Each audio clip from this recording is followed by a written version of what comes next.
is more cost effective than having to build new buildings and facilities, laboratories to accommodate an increasing number of people. Because if you use online learning, people will be at home, people will be in their offices, they'll also be able to learn at leisure. So the issue of costs would come into training and expanding internet facilities. Luckily in Rwanda, the issue of connectivity is not as bad as in a number of countries. We have an extensive fiber backbone, almost reaching every corner of the country. So it's a matter of getting the right kind of facilities for institutions to access the backbone. And there are plans to make sure that higher learning institutions have better facilities in terms of access to internet connectivity. Okay, so let's switch focus to the University of Rwanda currently. What is the student size to teaching and non-teaching staff? Okay, I'll let Ms. Florence Kaneza answer that. The student population now is at 28,000. And among these, we have 48% who are in non-STEM programs, and 52% are in STEM. So in terms of gender, we have about 33% who are female, and 67% who are male. So we still have a challenge of raising the number of female students. In terms of staff, we have a total of about 2,000 staff. Among these, we have 64% are from academic, and 35% are administrative and support staff. In terms of female, 24% are female. Gender, 24% are female, and 76% are male. Yeah. Okay. Maybe just to add, in terms of the student-staff ratio, the average is about 1 to 20, but of course there are some colleges and disciplines where it is higher and others where it is lower. But the average, which is also part of what we have stated in our strategic plan, is to have an average of 1 to 20. Okay. So it's known that many modern universities in Africa are measured by their level of internationalization and how their faculties and how they're able to attract foreign students. What is the story of the University of Rwanda in terms of internationalizing its programs and its faculties?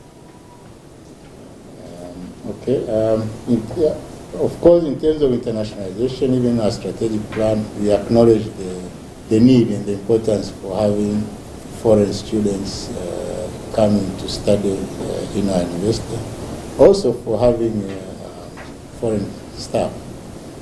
When it comes to undergraduates, we are not doing very well. I think around about 1.5% of our undergraduates are international students, many of them from the region, within the East African region. When it comes to postgraduates, we are doing slightly better, and this has been because of the centers of excellence, which we have. We have about 8 regional centers of excellence, and many of them are attracting students from the region and beyond. These are part of the World Bank funded centers of excellence. We have 4 of them in energy for sustainable development, Internet of Things, data science, and then innovation in teaching, learning, maths, and science. So we have a good number of students from outside who are increasing the proportion of international students on the postgraduate side. Undergraduate side, we would like to increase.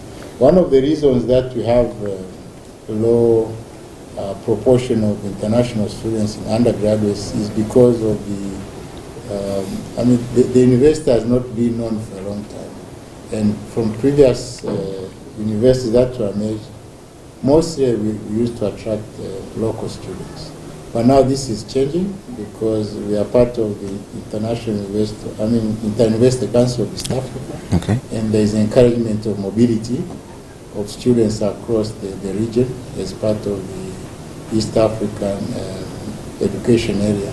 So we are going to see an increasing number of students from neighboring countries coming to study here. Okay, so the mention of the Inter-University Mobility Program encourages staff and students to visit other universities around for experience. What can you say are the benefits of such initiatives so far? Of internationalization? Of this exchange so far. Well, the exchange is good in the sense that you get cross-pollination of ideas, and also the fact that, like for staff, we may not have staff in certain areas, but their expertise are available in the staff from other countries, so they can come and complement. For students, I think it's more to do with the enhancement of the student experience. Because if you study with people from different cultures, from different countries, I think there is a point where you can get to know about other people from other countries, which I think is part of learning that is very useful in life. Okay. To add on that, sure. We have also our fees. What we have done to attract more international students is that we charge the same fees for the local students and international students. The fees is the same. Okay. So we have done that to encourage international students to join the university. Okay, let's talk about graduates and absorption rate into industry. That is a very pertinent matter everywhere we go. How can you say, after maybe I believe you've done a tracer study on how well absorbed graduates from the University of Rwanda are into the industry, what have you got to say about that too as well? Yes, this is there was a study carried out I think 2 or 3 years ago in East Africa, and Rwanda's graduates were among the highest in terms of being accepted in industry. But it is a problem worldwide about the employability of graduates, because one of the complaints which is worldwide is that when the students finish the university, they are more armed with knowledge than skills. And the way we have tried to address this issue at the University of Rwanda is that we have integrated into the curriculum a course called Innovation and Entrepreneurship, which is being offered by one of the foundations that are well known for offering entrepreneurship programs in universities, called Wadhwani Foundation. This is a very hands-on way of teaching the entrepreneurship to such an extent that by the time the students finish, some of them are also able to run projects. Now, in addition to the entrepreneurship program, we have introduced what we call graduate attributes that are integrated into the intended learning outcomes. And these are intended to develop the students what they used to call them soft skills, but now they call them power skills. Sure. Communication skills, creative thinking, teamwork,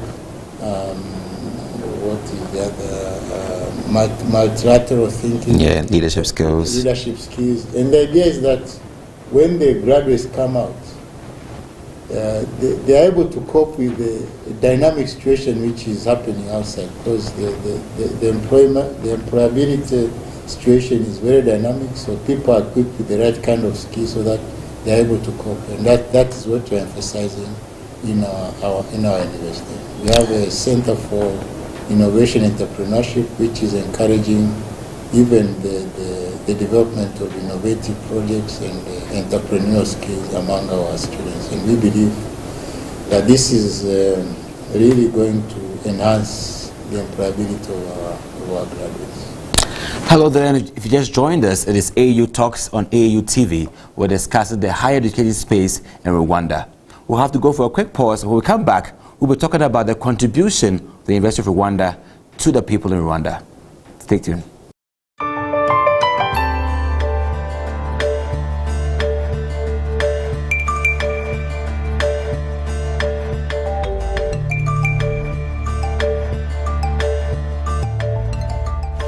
Hello, my name's Phil Cotton. I'm Vice-Chancellor of the University of Rwanda. The mission and the vision of the University of Rwanda, like most universities around the world, is encapsulated in written form. However, I never ever expect any of my staff or students to remember it, because to remember it is to lose the essence of it. Because the essence of it is about creating a space in which young people can be the best. That's what's really behind the vision and the mission.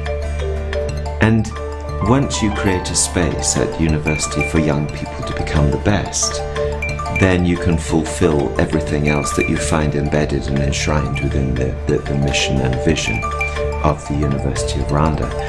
And that is about national development. That is about creating leaders. That's about creating people who will contribute to the communities that they're a part of, the smaller communities, but also the larger communities, and then that community that we call the nation. Hi there, it is AAU Talks. If you just joined us, it is your host, Ajimo Chudako, and I have here very important personalities from the University of Rwanda as we discuss higher education space in Rwanda. So let's come back to one of the most important things that we're asking. It is paramount that every university's activities also channel to the people around it, both formal and informal. Those who haven't got the opportunity to also enroll in the university also have to also get some benefit from the university. So I want to ask, what are some of the contributions or some of the activities that the University of Rwanda is doing to benefit the people, the indigents in this country, both formal and informal? I think I'll let Prof. Jagani answer that. And the reason is, if you look at how useful the university is to the society, of course there is teaching and learning. Sure. Graduates come, students come in, they get taught, and then they come out, they are supposed to work. Yeah.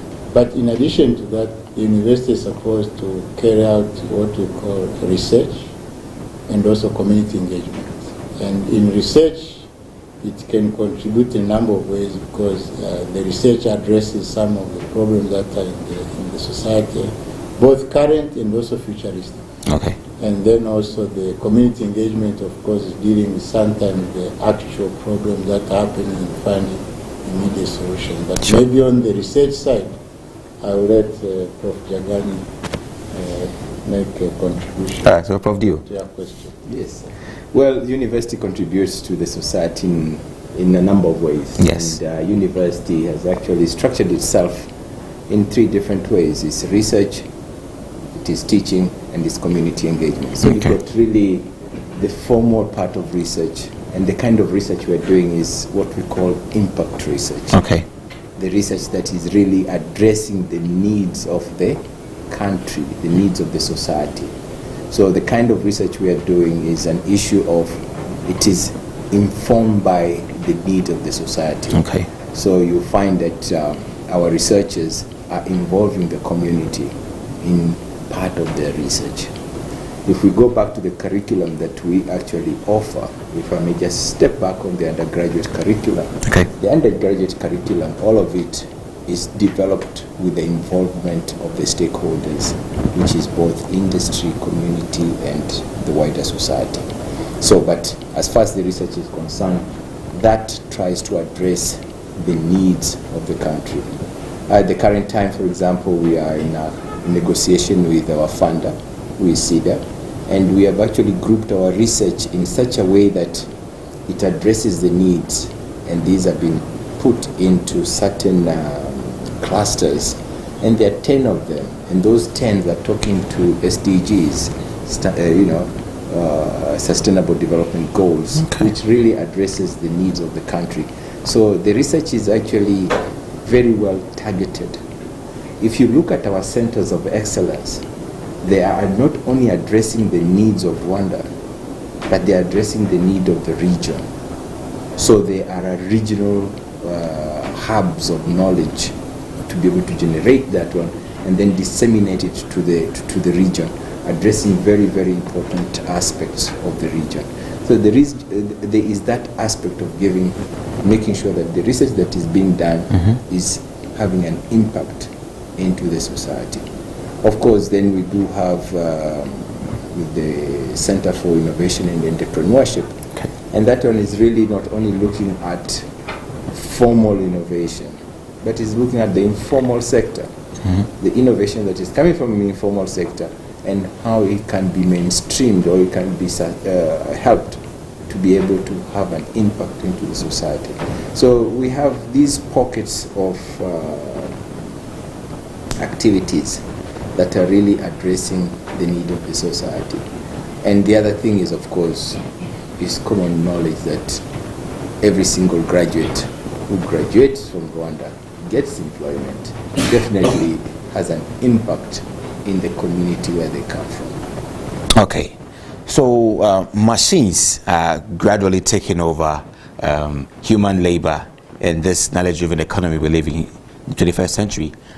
We find this so much disturbing to how graduates are being churned out even though they have knowledge, but machines occupy so much space and they are being redundant. Should this be a worry for higher education spaces in Africa in terms of Rwanda? I don't think so, and I'll tell you why. Because while the Internet of Things, or what you refer to as the machine aspect, those are part of knowledge development. Okay. And Africa cannot sit back and simply say that it's not going to embrace it. You must understand that as new knowledge comes in, new training comes in. All right. And therefore, our training of our student is not about a job today, but it's a job for the future. They must be able to be adaptable to the changes that are coming forward. In other words, they must be able to be people who are long life learners. All right. So that they can be able to plug in into any changes that are happening. Okay. And that is the way it should go. It's not an issue that if I was to teach you today to repair a 1962 Toyota, you won't be able to repair the same Toyota today because it's totally electronically controlled. But we should be able to train you such that you can be able to become a long life learner and be able to adapt with the changes.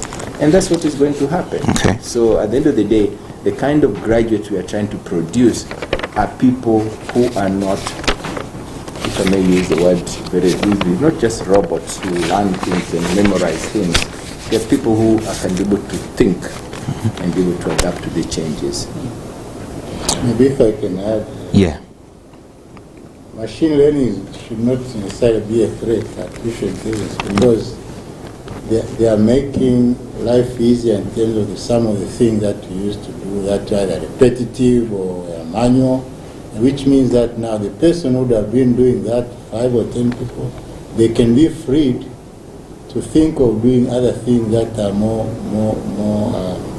meaningful or contributing to other aspects of the society. So it is I think it's a liberating way of people being able to use their knowledge to concentrate on other things that machines can do, which I think is a much better way of applying knowledge.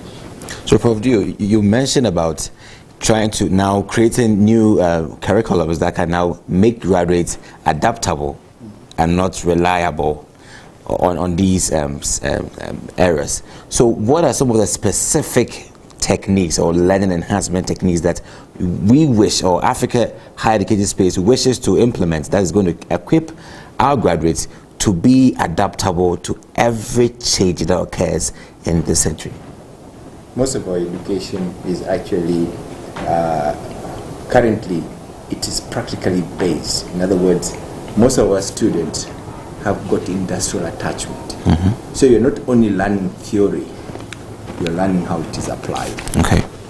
And that way, you can be able to be a long life learner, because at the end of the day, if you can be able to read it and see how it is applied, you should be able to learn to be able to adapt to the changes. And that's what we want. So who determines the programs here? So is the change, is artificial intelligence bringing the change to academia, or academia is being proactive to arrange curriculums that will meet it proactively? You see, I told you that our curriculum, when we design our curriculum, it's not an issue that it's designed only from the university. We bring in the whole stakeholder environment. There's industry coming in, there is government coming in, and all of these people inform what the curriculum is all about. Okay. So those kind of changes that are happening in a particular subject are all embedded in the development of the curriculum. And that's you can't have anything better than that, where the stakeholders have actually a say as to what is being taught at the university. Yeah, if I can add, you'd ask a question about how the university contributes to the society. Yes. There are two ways. One is, of course, producing graduates who are going to drive initiatives that happen in society. But also the university has another role, futuristic thinking. Okay. You can look at how, because of interaction, partnerships, and engagement with people from you can engage trends in certain areas and try and influence society towards adaptation of new technology. So both ways work, because you give what society wants, but also you can look at the possibility of thinking on what society should need in the future and produce graduates who are oriented towards that kind of direction. Okay. I think both ways are roles of the universities. Okay. Education. So it has come to bear that African scholars rather succumb to publishing their research findings rather than commercializing them. We understand that these are due to donor and other promotion conditions. What is the case in the University of Rwanda in this matter? I don't think so. Look, your statement says African scholars. Yeah. I tend to think the issue is about scholars in general. So it's not an issue that the African scholar should be painted at on the African scholar's face. Scholars generally. See, it's an issue that internationally it is always said publish or perish. It is international. It's not an African thing. So we must unpack that and put aside the African aspect. Sure. And then let's come back to answer your question after Yes. removing that, and to tell you that yes, universities are here to generate knowledge and to disseminate knowledge. Yes. And the only way university knows best to disseminate that knowledge is through publication, through the journal articles, right? Yeah. But it's not an issue that the academics don't want to commercialize it. It's an issue that there is that knowledge gap between the research being done and the transfer of that knowledge into commercialization. And that is what the university is working on now, you see, so that it's not just simply an issue of generating knowledge for the purpose of generating knowledge and disseminating it through either media, like now what we are doing now, but at the same time is how is that knowledge being translated into a commercialable kind of knowledge. And that is a process on its own. It's a process on its own. The issue that funders insist on you having to, publish your work without commercializing it, that is not really there. That isn't most of the research being done. People would like to commercialize it if it can be commercialized. Will you agree that our continent, Africa, has not developed that much because of the inability to commercialize research? I don't seem to think that we haven't developed much, because at the end of the day, I'll simply say Rwanda is not the same today as it was 5 years ago. So we are developing at our own pace, and we must enter the knowledge economy in our own terms. We must not enter the knowledge economy by the North's barometer. So the issue of the development, if you were to ask me, maybe we are not doing enough research in Africa, and that is because of the government investment into research. While the North, there is more investment into research. In Africa, that investment hasn't really materialized to the level that is really will be able to make us be to that level. But most of the African countries today will tell you that they want to be a knowledge-led economy. And that means that it will be important for the government to invest in what they are talking about. The knowledge economy will not just come without investing into research and development. But we are developing at our own pace. If I may add, Sure. if historically, I'm sure you've heard of the expression of ivory tower.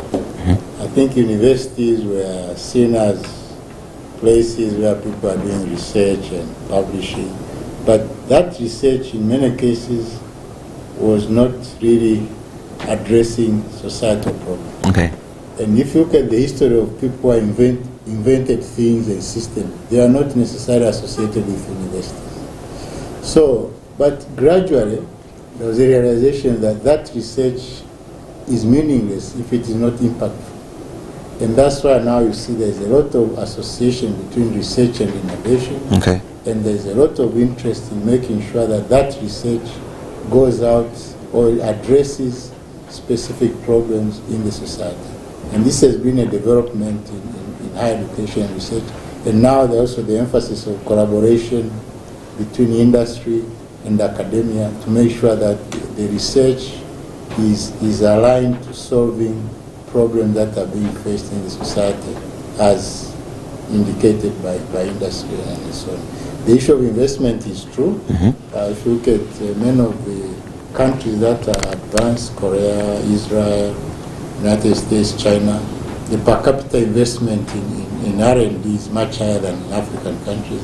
But we are making progress. And if you look at Agenda 2063 of AAU, almost all the governments have committed to a certain percentage of their GDP towards funding R&D, which I think is a good development. Great. Hello there, and if you just joined us, it is AAU Talks on AAU TV. We're discussing the higher education space in Rwanda. And we'll have to go for a quick pause. When we come back, we'll be talking about how interested is the government of Rwanda and therefore African governments' interest in researchers from our universities. Stay tuned, we'll be right back. Oh, you know, this is a very important university for the people of Rwanda. The government and the people of Rwanda expect a lot from this university. It is a university that is called to be the benchmark of quality of teaching, the benchmark of research to address developmental challenges of our country. As we teach, it's part of kind of materials that we are putting in, like production materials. So we need to have an output. Who is the student who is going now to be useful to the nation and in different aspects. As you can see, the country has shifted from poverty reduction towards the national transformation. That implies the need of additional skills that needs to be bridged by the students that we are producing currently. At the University of Rwanda, the quality and standard of teaching is very solid and cannot be compromised. I joined the university with a lot of impression and expectations, and until now, my hopes have not been dashed. The quality of education in the University of Rwanda is, I think, one of the highest standards.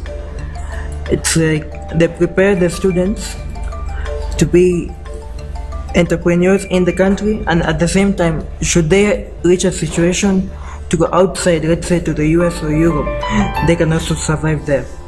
The quality of education is very, very high. It's actually, I would say, it will prepare you for any job, any situation you want that you can be thrown at.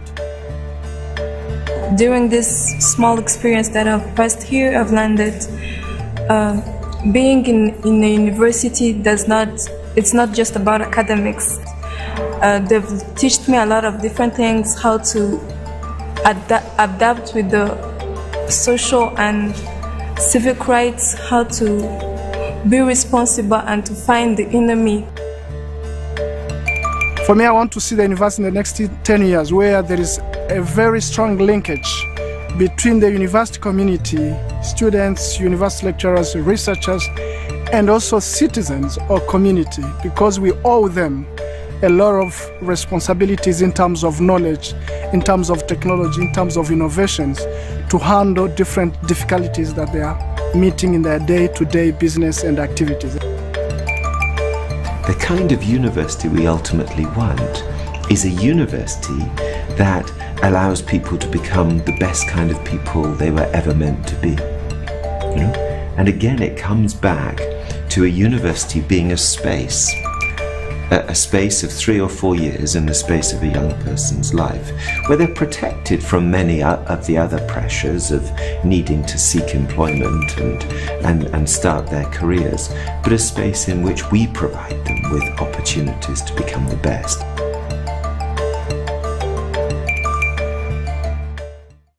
Welcome back to AAU Talks on AAU TV. We're discussing higher education space in Rwanda. And back to my panel here, it's getting interesting. I want Ms. Florence to talk a little bit about this. Do you see the productive sector in Rwanda interested in the output of research from the universities in here? Thank you. When we come to Rwanda specifically, there is a lot of interest in the education and research in particular. For the University of Rwanda, our main funder is the government. Okay. So that is a clear indication that the government is much interested in the higher education and research in particular. I would want to request Prof. Dale to comment on that. Most definitely. All right, Prof. Dale. So your views, is the private sector so much ready to receive research outputs from the universities in Rwanda? Yes. The answer is yes. Okay. And in our development of our research, we do have a lot of industrial collaboration, right? Okay. There's industrial collaboration. I did tell you about having attachment. It is aspect of the industry being interested in what is coming out of Rwanda. Okay. Because at the end of the day, these are the future leaders of industries. Yes. And therefore, they are starting at a much earlier age in terms of our curriculum and making them to be part of that, and as part of the long life learning, and is part of that particular curriculum. The research that we are doing has to inform the industry as well, and therefore there is that collaboration, close collaboration with the industry.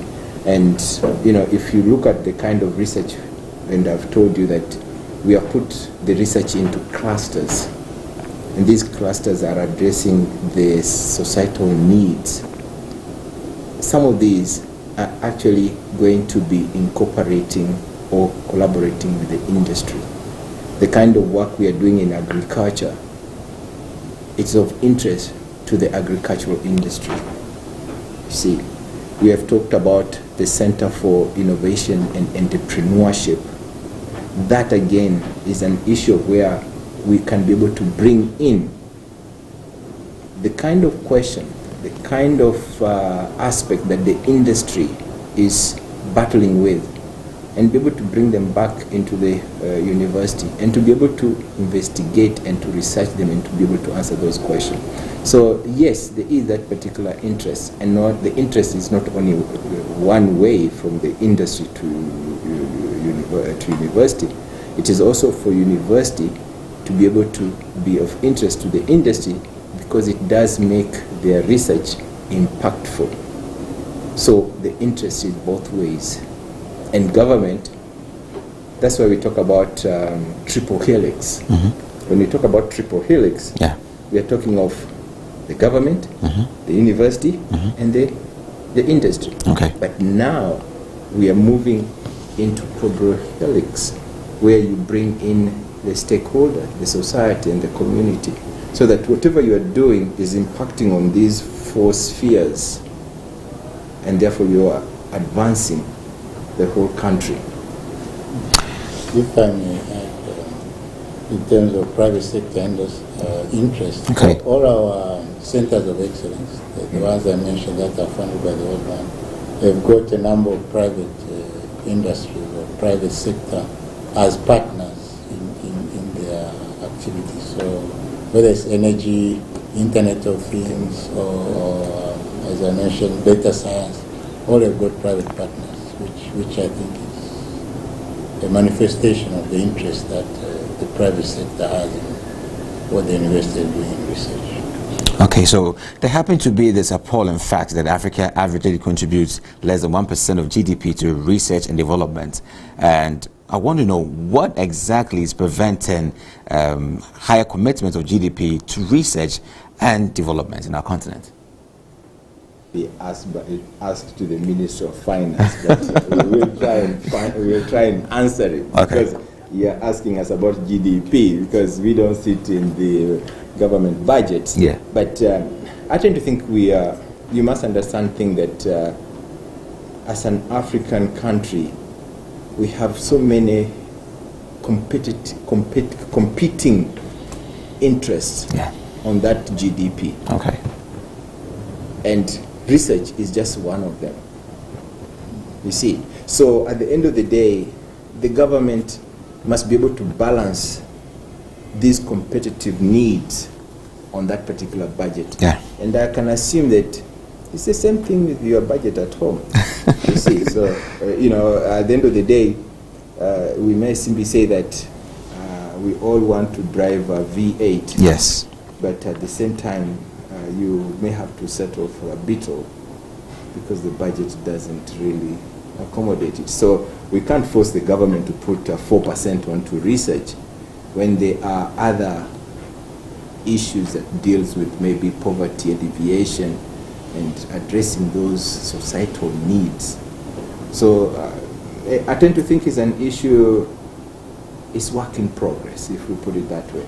And we know that the government of Rwanda is committed. It has just formed the National Council of Science and Technology. And through that particular body, it is going to be more or less the mouthpiece of sourcing for research funds to be able to drive the Rwandan research agenda. I want to add something. Okay.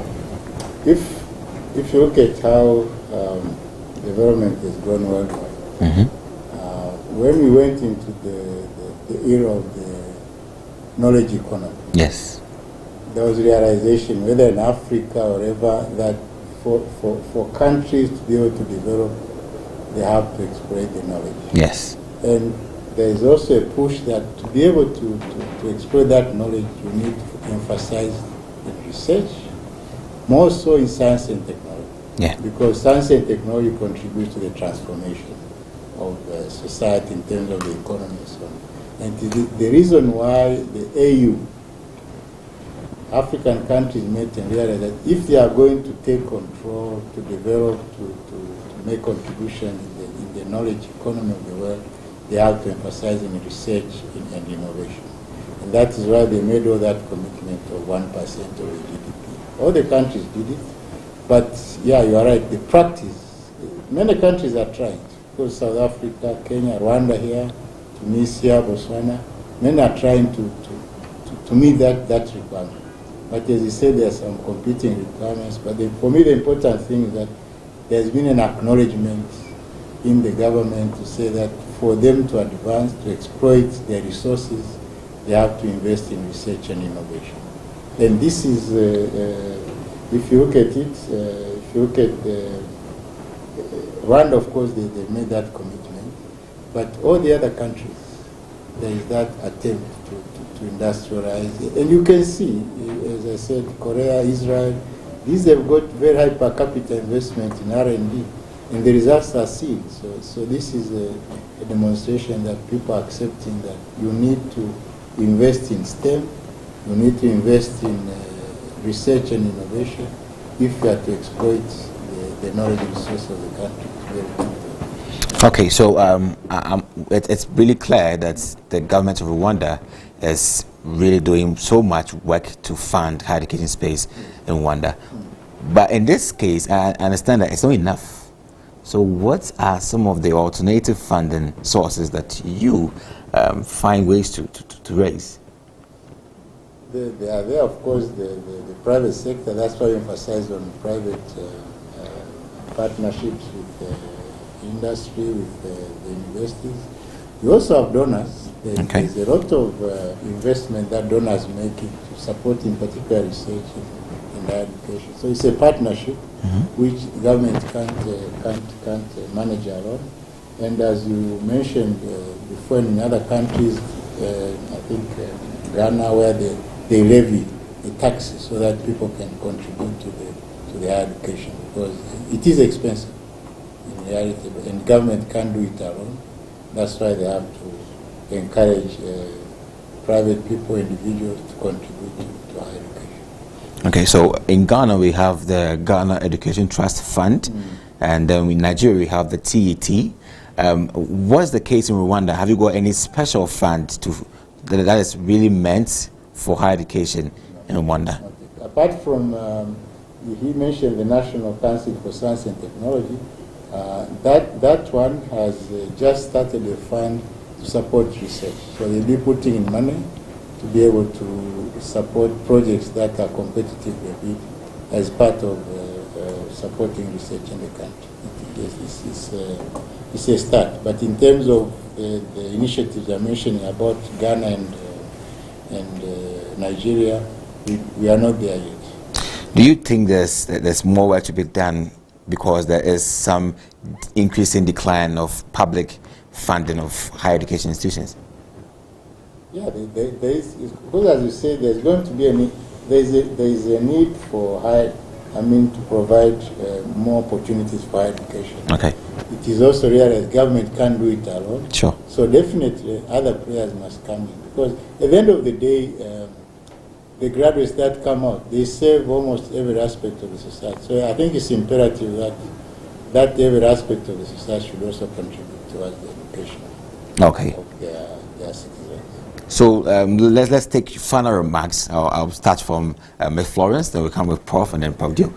What is your final words or message to every government leader in the entirety of Africa in terms of building a quality research, innovative higher education space rather than compromising on quality and losing the best of our graduates? Yeah, my final remark would be to increase the partnership and the linkages with the stakeholders. Everyone is concerned with the quality of education, be it the government, be it the industry, even the parents. Yes. So the partnership between all the stakeholders, if it's strongly developed, it will contribute much to the quality of education. Great.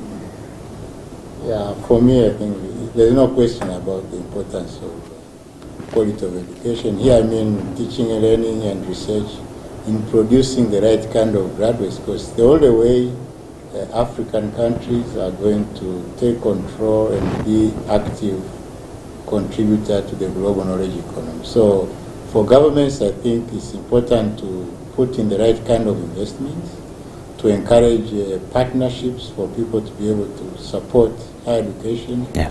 It is very tempting to massify education because there's increasing demand and therefore compromise on quality. Yes. That tendency needs to be resisted. Okay. To maintain quality, if we have produced the right kind of graduates, will enable the continent to move forward. Yes.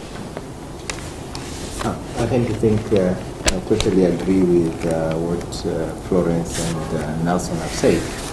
For my side, maybe the only thing I can add is that, and maybe it's a question which you didn't ask, and that is to do with the aspect of training the academics to acquire the correct level of qualification.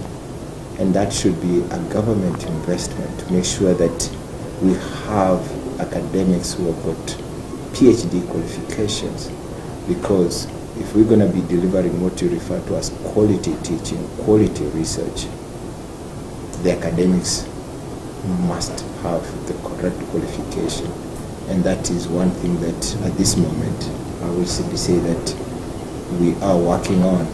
And because it will also answer your first question of how are we preparing ourselves for the 2050, because the 2050 means that we need to have a correct mix of academics in the university to deliver on what the society and what the country needs. Well done. So the discussion goes on and on until we get the best of education quality in our higher education space in Rwanda and also all over Africa. I was your host today, Ajimoa Shudako, on AAU Talks, and I believe that you enjoyed the show. Keep watching AAU TV and see you next time. Bye.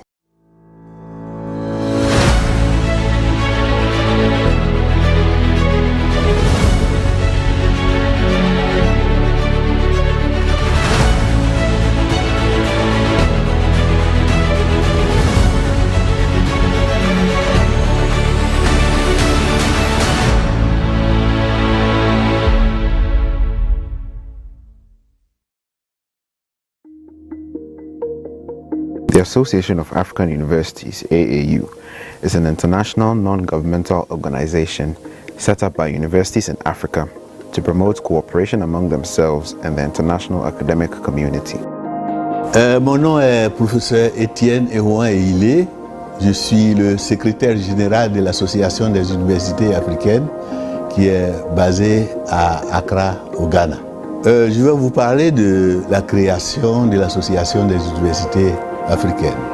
Il faut remonter dans les années 60 pour pouvoir comprendre le processus. Déjà en 1960, nos dirigeants estimaient que l'éducation est l'outil majeur pour pouvoir lutter contre la pauvreté et assurer le développement.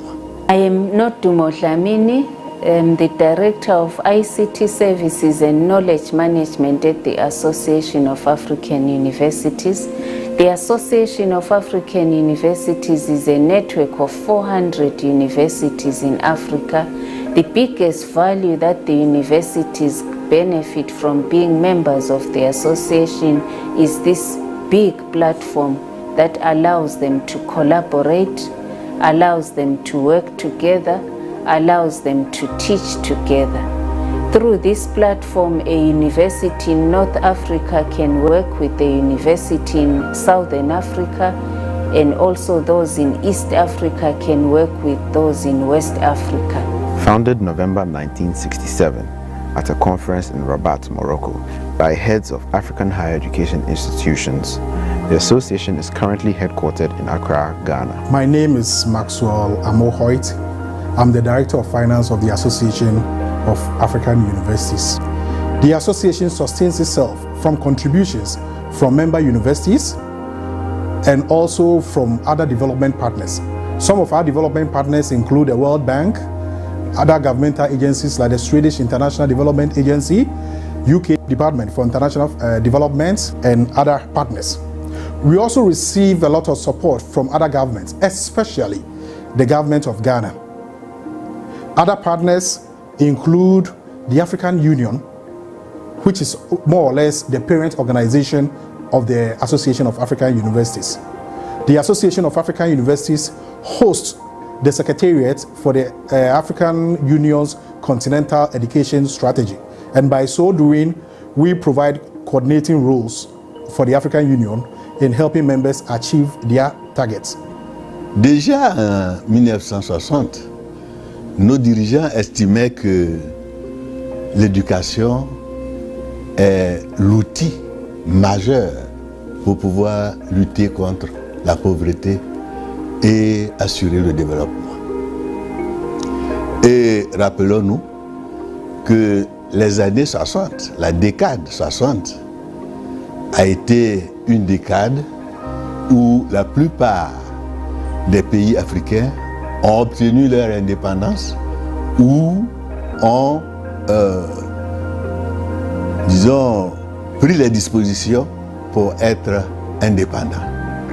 C'était donc aussi l'année de développement, dans la mesure où tous ces pays indépendants devaient se retrouver de temps en temps pour parler de comment mettre ensemble leurs problèmes et trouver une solution commune à leurs problèmes. Et dans ce contexte-là, l'éducation était une priorité pour eux, surtout l'éducation universitaire. Et sur ce plan-là, les universités aussi se sont organisées grâce à l'UNESCO qui a parrainé plusieurs réunions depuis Madagascar jusqu'au Maroc. My name is Jonathan Umba. I'm the Director of Research and Academic Planning. The programs and projects that we run at AAU are consistent with our strategic plan, and they are implemented for our higher education stakeholders, namely the higher education institutions in Africa. These programs are implemented in such a way that our stakeholders will get the benefit of membership of our association. And our programs also are aligned with a number of global and international agendas on higher education, including the Continental Education Strategy for Africa and Agenda 2063. So these programs are aligned with a number of international agendas with a view to promoting higher education in Africa. The AAU is the apex organization and principal forum for consultation, exchange of information, and cooperation among universities in Africa. I am Professor Nkusa Mahao, Vice Chancellor of the National University of Lesotho in the Kingdom of Lesotho in Southern Africa. There are roughly 77 universities that are affiliated with the AAU in the region.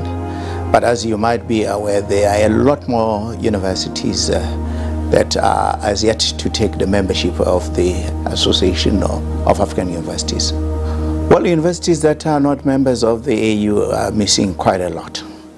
First of all, let's appreciate this one point, that the AAU is a main driver from the angle of training and capacitating the human resources of the continent, the agenda of the African Union 2063. So if an institution is not on board, it is missing the opportunity to leverage on the opportunities that are provided by the association in the area of training, human resource capital, training their own staff and students, the opportunities that are provided by the universalization of quality management on higher education on the continent, and many other opportunities that are provided. Et en 1963, il y a eu une réunion à Khartoum, au Soudan, où les chefs des institutions d'enseignement supérieur ont décidé de créer l'Association des universités africaines. Finalement, la création va se faire à une conférence qui s'est tenue à Rabat au Maroc, et la création de l'Association des universités africaines a eu lieu le 12 novembre 1967. I'm Prof. Hassan Kafi, AAU Governing Board member, representing for East African region. Also, I am the president of Plasma University, Mogadishu, Somalia. We really like to give a call for universities in Africa, especially in East Africa, those which are not members still in the Association of African Universities. We are calling them because we feel the organization is ours. It represents the voice of higher education in Africa being seen all over the world.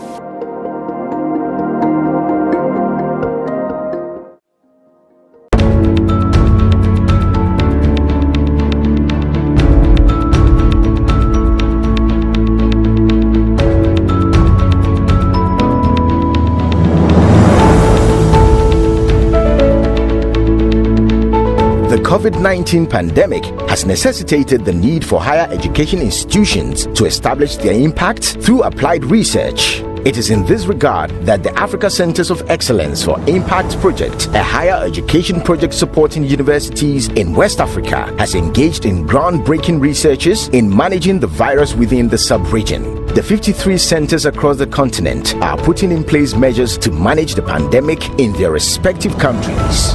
In Nigeria, the Africa Center of Excellence for Genomics of Infectious Diseases, ACEGID, at Redeemers University, in coordination with the Nigeria Center for Disease Control, was the first institution in Africa to successfully sequence genomes of SARS-CoV-2, which is the COVID-19 virus. This will strengthen surveillance for tracking mutations of the virus. The center has also developed a COVID-19 screening tool to measure individual risk level. Also, AGED seeks to use advanced genomics science to accelerate the production of a homemade vaccine against the virus. The West African Center for Cell Biology of Infectious Pathogens, WACBIP, a cell biology research center dedicated to the diagnostics of tropical diseases in sub-Saharan Africa at the University of Ghana, has also successfully sequenced genomes of SARS-CoV-2. This is a milestone in Ghana's response to the pandemic, as it will aid in the tracing of the sources of community infections in people with no known contact with confirmed cases. Other centers of excellence are contributing to knowledge on management of the virus through innovative research. Centers such as the Regional Transport Research and Education, TREC, hosted by the Kwame Nkrumah University of Science and Technology, KNUST, examined how the COVID-19 is spreading in time and into new areas, its impact on urban mobility, and the environmental effect of the lockdown. To support continuous teaching and learning in their respective institutions, the Africa Centers of Excellence are adopting innovative measures by moving classes online. Learning management systems such as Moodle, Sakai, Google Classroom, among others, are being used. The Africa Center of Excellence project is a flagship program where the World Bank, in partnership with the French Development Agency, AFD, and regional partners such as the Association of African Universities and ECOWAS, are supporting African governments to invest in quality postgraduate education and applied research.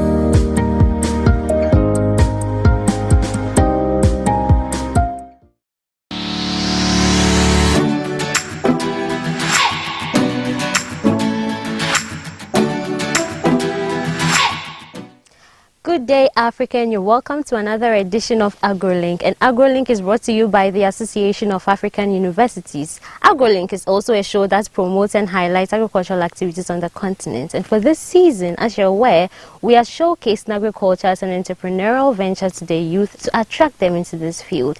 And today we are here at El Linia Farms Limited, here in Isiboi, to speak to the CEO on all things concerning pig. My name is Nana Ismail Basan. Stay with us as we go on a short break, and when we return, I shall introduce the guest.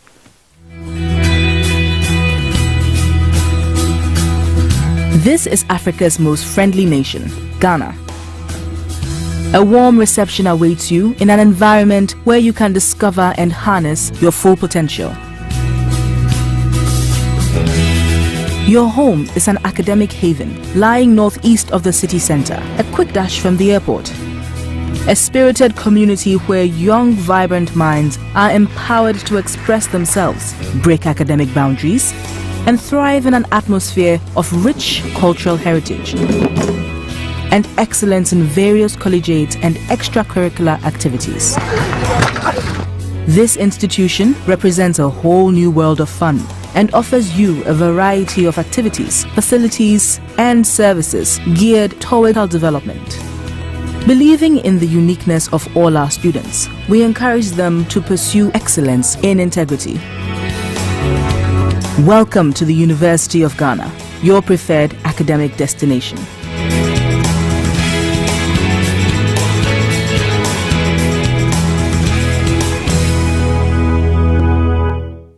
You're welcome back from the break. If you just joined, this is AgroLink on AAU TV, and we are here at Isiboi to discuss all things pig with the CEO of El Linia Farms Limited. You can join this discussion on our social media handles at Association of African Universities on Facebook and YouTube, and on our dedicated website at tv.aau.org. You're welcome to AgroLink, sir. Thank you. Okay. Do you have any other introduction to give to yourself apart from what I just said? Well, mainly they call me Mr. Ernest around here. Mm-hmm. Yeah, and I think that's that. You can call me Ernest. Ernest Owusu-Ansah, Yes. CEO of Elminia Farms. Yes. And I heard you won an award. Yes, it was the best livestock farmer for the district. Oh. Suhum Krabuakota. Okay. Yes. And was it because of the pig production or Yes, other? yes, it was mainly because of the pig production. Oh, okay. That was in 2017, I believe. Yeah. Okay.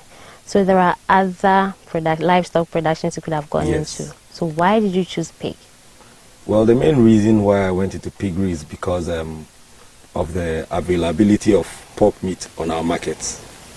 For example, if you go to many local markets in Ghana, yes, it's very difficult to find pork vendors around. And I figured with the way people have gained massive interest in pig production and also consumption of pork meat, it would be a good idea to go into pig farming. Okay. Besides its lucrative avenues as well, but that's the main reason why I went into pig farming. Okay. So in your opinion then, what is the state of pig production in Ghana? I believe there have been massive increases in pig production as well as consumption in Ghana. Unlike the past where there was even a stigma about pork consumption, but now people have begun to realize its lucrativeness for one, whereas you go into breeding pigs for sale, and also the health factors concerned with pig consumption. Okay. Then again, we come to who can be a pig farmer. Usually the notion about pig farmers is that this sector is for people who haven't attained the highest level of education. That is for people who have dropped out during the SHS level, people who don't have jobs after SHS. They are the ones who go into pig production. Who do you think can be a pig farmer? Oh, I believe everyone who has the passion and a little bit of know-how about agriculture can go into pig farming. I do not believe that, for example, pig farmers or in general farmers are people who have little education. Yes, or you need to have certain degrees to go into in agriculture to be able to go into any sort of farming. Me, for example, I use myself as an example. I have a 4-year BBA in administration, business administration. I also have a 4-year degree in oil pipelining, but I'm here doing piggery. You know, so it's just if you have the passion, and pig farming is not such a very difficult venture to go into. If you know the basics, anybody, I believe, can go into pig farming. Okay. Yeah. And in terms of cost, is it a costly venture? Well, with everything you need capital. Capital, yes, definitely. You know, for example, you can't breed pigs in a residential area. You understand? The noise, the stench. But if you want to go into pig production, I think one of the main resources you need is land. And you don't need a big piece of land. If you have about 2 plots of land, for example, you can easily go into pig production. So, I mean, with that said, if you have the land, then the rest is structure. And also, you're going to need a lot of water.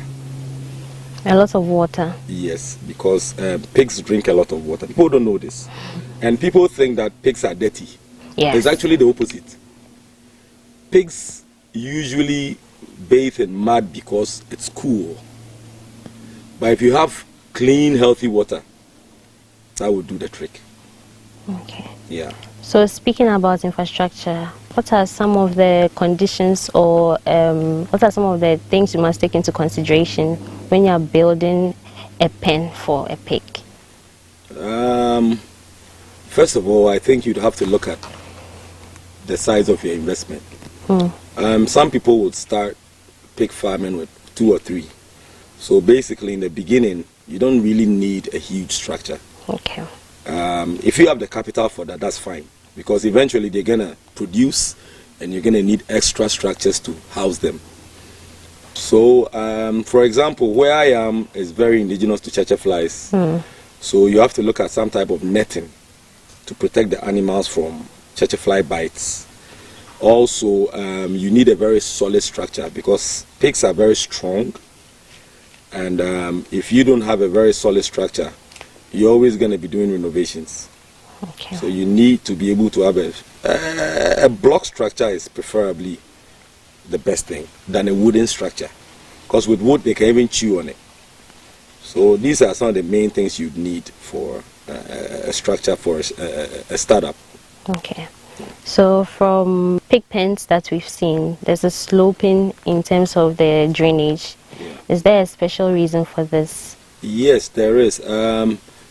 Everybody have their own idea. But with me, I decided that to be able to have quick and efficient cleaning, you need to slope the floors to about 25-30 degrees, so that whatever waste you wash off the floors can easily slope into gutters, so that those gutters will then lead into your sewage system. Yes, so that's the reason for that. So it makes it easy, because you don't want the puddles of water and pig waste to be on the same level. Otherwise, you're going to have a lot of trouble cleaning it up. Yeah. Yes. Okay. And also, are there protective gears that one must wear, as well as other sanitary conditions they must take into consideration when they are entering a pen, or when they are actually, in their day-to-day activities in the piggery? Yes. Mainly what we do is we don't usually go into the pens with the same, I would say, Wellington boots we use outside. We have special boots for the inside, and the main reason for that is to prevent transfer of diseases or bacteria. And when you come to my place, we've created foot baths, so that before anybody enters the building, you wash your feet or your whatever you're wearing before you go in there. And it's also a preventive measure. With that, basically, if you have any working gear, you can easily clean the pens. You don't need any special clothing. No. Okay. And how often are the foot baths changed? Every day. Every day? Yes. Okay. Because we do cleaning every day.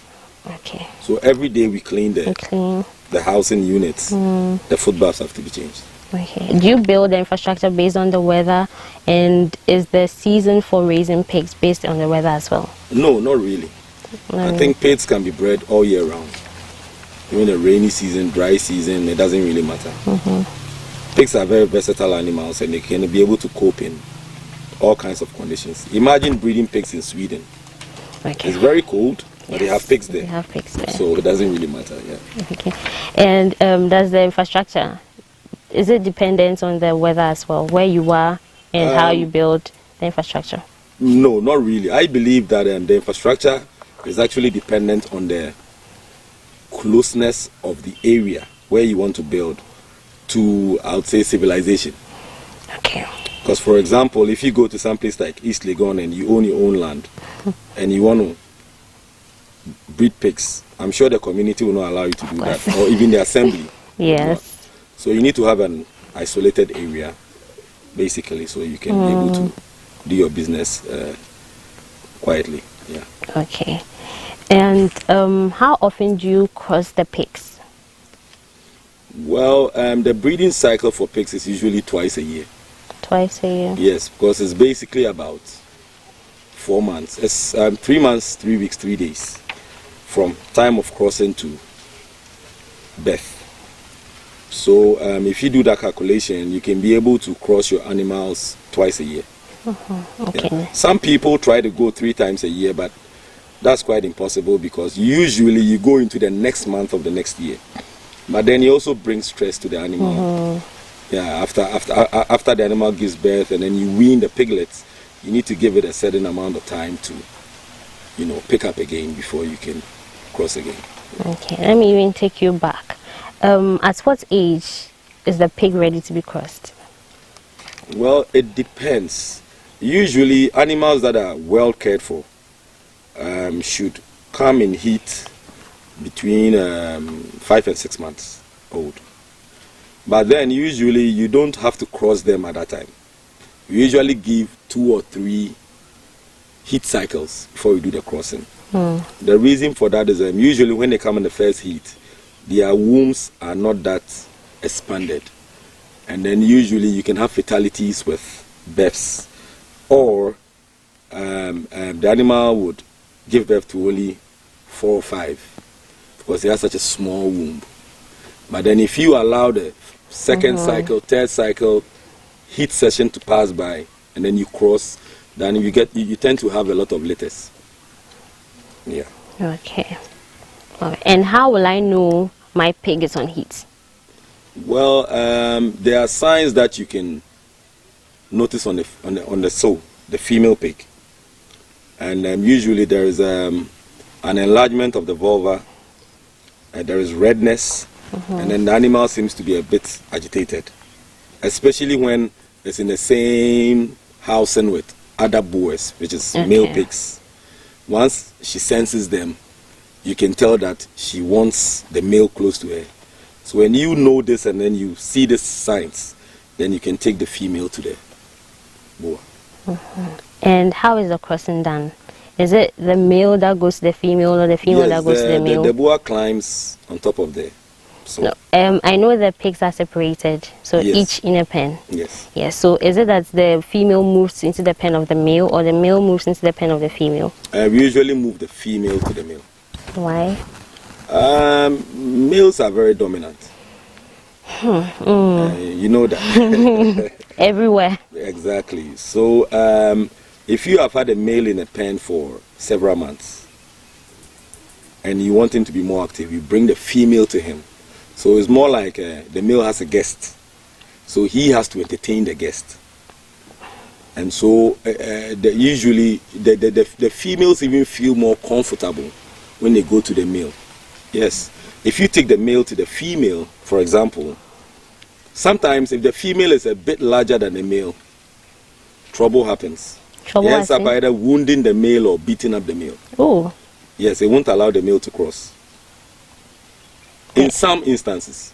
In some instances. Yes. And you actually mentioned that the females are more comfortable. How do you know they are more comfortable when they are moved to the males and not the other way around? Well, when you take the female to the male, you know, before I mentioned the female could be agitated because it's in heat and it wants a male. But as soon as you take the female to the male, it calms down. And then you see the male showing interest. Okay. So when the male starts showing interest and the female is still calm, then that means that there are viable conditions for crossing. Okay. Sometimes it doesn't happen. Sometimes the female wouldn't allow the male to cross. It depends on the size of the male for one, or with animals you can hardly tell, but maybe the female senses something in the male she doesn't like. Okay, so there are instances where you can put them together and they won't cross. Yes, yes. Or sometimes the male could be male, meaning that the male would not be able to cross or isn't able to cross. Okay, then not active. So can this be fixed? Usually, no. Oh, okay. So you'd have to slaughter it. And I think with this, then that brings in the work of the veterinary officer. Because probably there's something wrong with it. So how often does the vet visit your farm? Well, at least once a month, the vet should be able to pass by the farm to make sure everything is okay.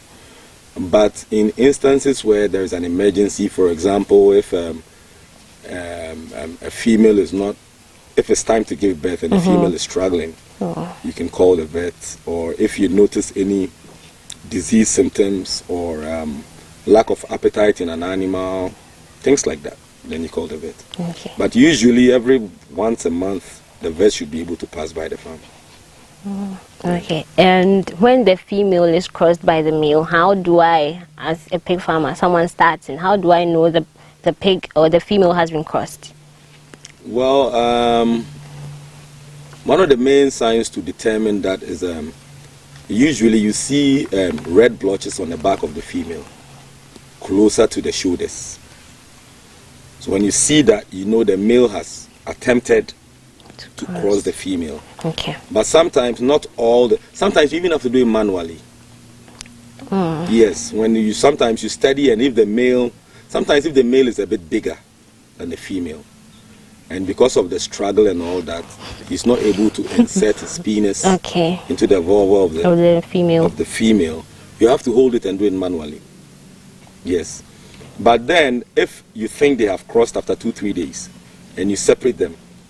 You give about 28 days to see if the female will come back in heat. If it doesn't, that means it's been crossed. If it does, that means the first crossing didn't work. Okay. And after the piglets have been weaned from their birth mothers, how often are they given shots to make sure that they are resistant to some diseases and infections? That's it. Well, the piglets stay with the mother for 6 weeks. Okay. So after 6 weeks, you wean them. Usually with me, when I wean them, I give them dewormer. Okay. Shots. And then sometimes, in some cases, if there are a lot of piglets, they tend to fight over the milk. So some of them become a bit malnourished because they are not strong enough to compete with the other siblings. So with them, you give them multivites and stuff like that for them to pick up quickly.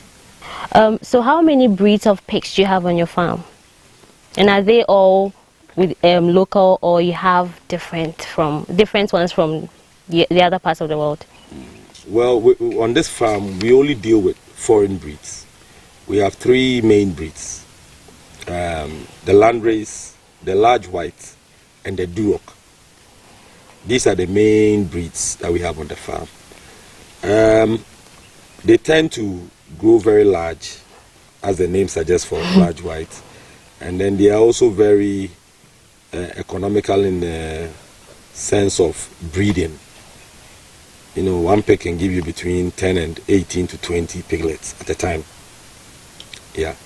With the local ones, I do have some local ones on another farm, but I never mix them with these ones. Okay. Yes. And with the local ones, they don't tend to grow as large as these ones.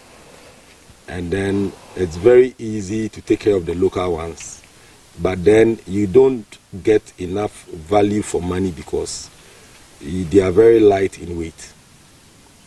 Okay. Yes. If you see a very big local pig, the most they'll probably grow up to is between 80 and 100 kilos. But I have animals here that are between 300 and 250 kilos. Okay. So why don't you then cross them? I thought about it. People do that. But because I have foreign breed and I have local breed, I believe I should just separate them. Local should be local, foreign should be foreign. And one of the main reasons why I do that is because of new breeders.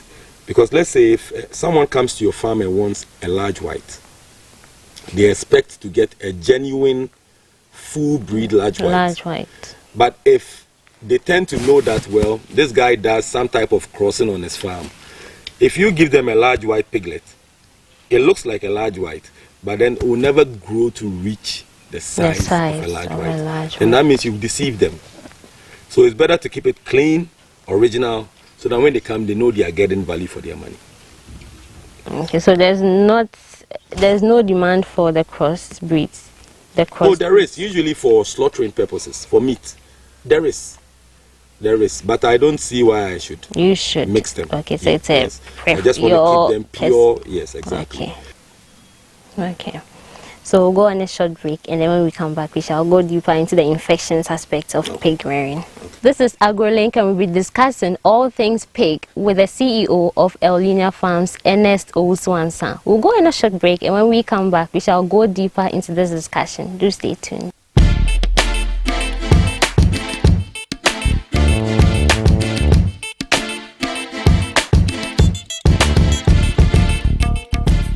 Are you an institution or individual?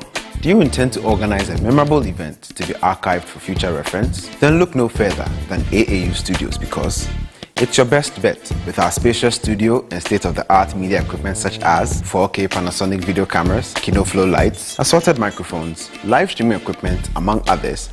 You are sure to get the best of productions. Visit us at Trinity Avenue, East Legon, adjacent the National Accreditation Board, or contact the AAU Studios via the following email addresses: info@aau.org, AAUTV@aau.org, or Ransford@aau.org. Alternatively, you can call us on +233 244 736280.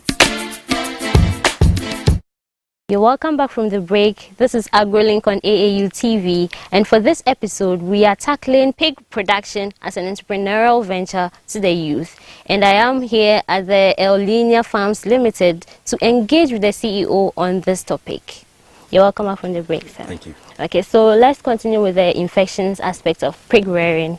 And you mentioned that the moment the pigs are weaned from their parents, you give them dewormers.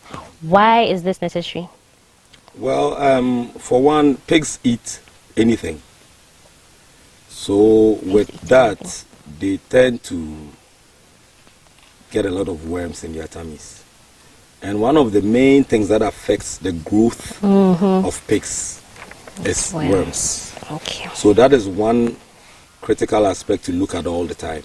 Usually we wean them all throughout the year. We deworm. Yes, vaccinate them against worms all throughout the year. And the other diseases that you have to look out for. But not everybody has a keen eye to notice. You know, sometimes you may see it and you think it's nothing, but it may be something. One of the main diseases that is a big problem is the African flu virus. That one, it kills quick, and it can destabilize your whole farm in a matter of weeks. I remember about 3 years ago, there was an outbreak of African flu virus within the eastern region, and there were about almost 1,500 pigs lost. Oh. And once that disease is found on your farm, all your animals have to be put down. Yes. So with us, we didn't even have one case here, because we take measures to always take good care of the pigs, and also prevention in the form of the foot baths that you saw and stuff like that. Yeah, okay, so what are some of the other vaccines that the pigs must take in order to make sure that they are healthy and good for consumption? Yes, well, usually I don't believe in pumping your animals with a lot of vaccines. Yes, okay. I believe the drugs come to prevent whatever problem each individual animal has. The main ones that you have to do all the time is deworming, and then maybe some form of vitamins. But in the feed we give them, there's always vitamins in there. Oh, okay. Yes, so it's not needed, say, depending on a specific animal that is malnourished, or you see signs of lack of appetite and things like that. Okay. And you've been in this business for over 2 years? Yes, over 2 years now. Almost 3 years. Almost 3 years. In what ways do you give back to the youth in this community? Well, we do a lot of training here. We do a lot of training, and also in this community, for example, water is very scarce. So we have our own submersible pump. We provide free water to the people around here. The roads were very bad because, you know, there's a farming area. So in November, we did some landscaping on the roads to make them more travel. And basically, we try and provide for the less needy. There is a charity in town when you're coming. Yeah, we provide them a lot of food stuff from our farm, and also some clothes and shoes and things like that when we can. Okay. So if I'm a member of this community and I want to go into pig production, I can easily walk into your farm, talk to you. Is there a fee I must pay, or it's free? No, it's free. It's free? Yes. Shouldn't you charge in order to, or is it that they come and then they are eager to learn, or they come and go? But when you charge, you know, when you charge, it drives them. They come every day, they will learn, they will do the right things that you teach them. But when it's free, someone can come today and then might not come tomorrow. Yes, you're right. Well, there are a lot of people who come in and out of here every day because they hear about a pig farm with a good system in the area, and they want to come and see. But it's not that simple, because even if you come and take a look at my system, for you to be able to construct the building for one and get all your animals, and then the care as well, you understand? So definitely, even if you come and take a look at it and go and construct your building and start, you'd come for I'll say superior consultation. So maybe over there we can talk about some type of fee or commitment to be able to give you proper training. Because, for example, I'm not going to give you the secrets to the feed I give to them. You're going to sell the feed to them. Exactly, because Okay. it's my recipe. Okay. I made it myself. So stuff like that. I'm sure as time goes on, we'll get to that. So you're charitable with the general knowledge. Exactly, because I'm very happy when I see, for example, young people or new people But trying doing to something come on into their the own. business. Yeah. Yes, which is very nice. So you have to encourage them. But in the beginning, if you say you want to take something from them, Of they'll be course, it's discouraged. going to deter them from coming. Okay. And I know in every venture there are some challenges that people face. And you've been in this business for long, and I'm sure you've been able to overcome some of these challenges. But what are some of the challenges you faced when you started, and some that you are still facing as of now? Well, the main challenge is feeding. Because, for example, my formula is very expensive. Okay. But I stick to it because it's readily available and it's easy to mix. A lot of people who, for example, breed local pigs go for, let's say, cassava leaves, pawpaw leaves, stuff like that, which is economical. But the problem with that is pigs need certain supplements in their meals for them to be able to grow quickly. For example, if you breed an animal and it takes a year for the animal to be big enough or large enough for you to sell on the market, you've lost. You should be able to sell your animal by 5 months. And for an animal by 5 months? Yes. It should be table ready. And for an animal to grow that quick and fast, you need to have the proper feeding methods. So I think feeding is one of the most expensive aspects of pig rearing that most people get discouraged about. But if you're able to... But you mentioned that pigs eat anything and everything. Yes, they'll eat anything. So how then does it... Then I think the expense depends on you. Yes, it depends on you, but it also depends on the type of breeds that you have. Okay. And also the structure of the type of investment you've done. Okay. You understand? There are some pigs that when you slaughter have a lot of fat in them.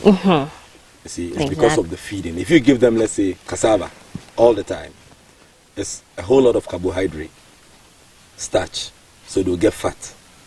But if you provide a proper formula so that they have all the necessary nutrients they need to grow quickly, that would be the best.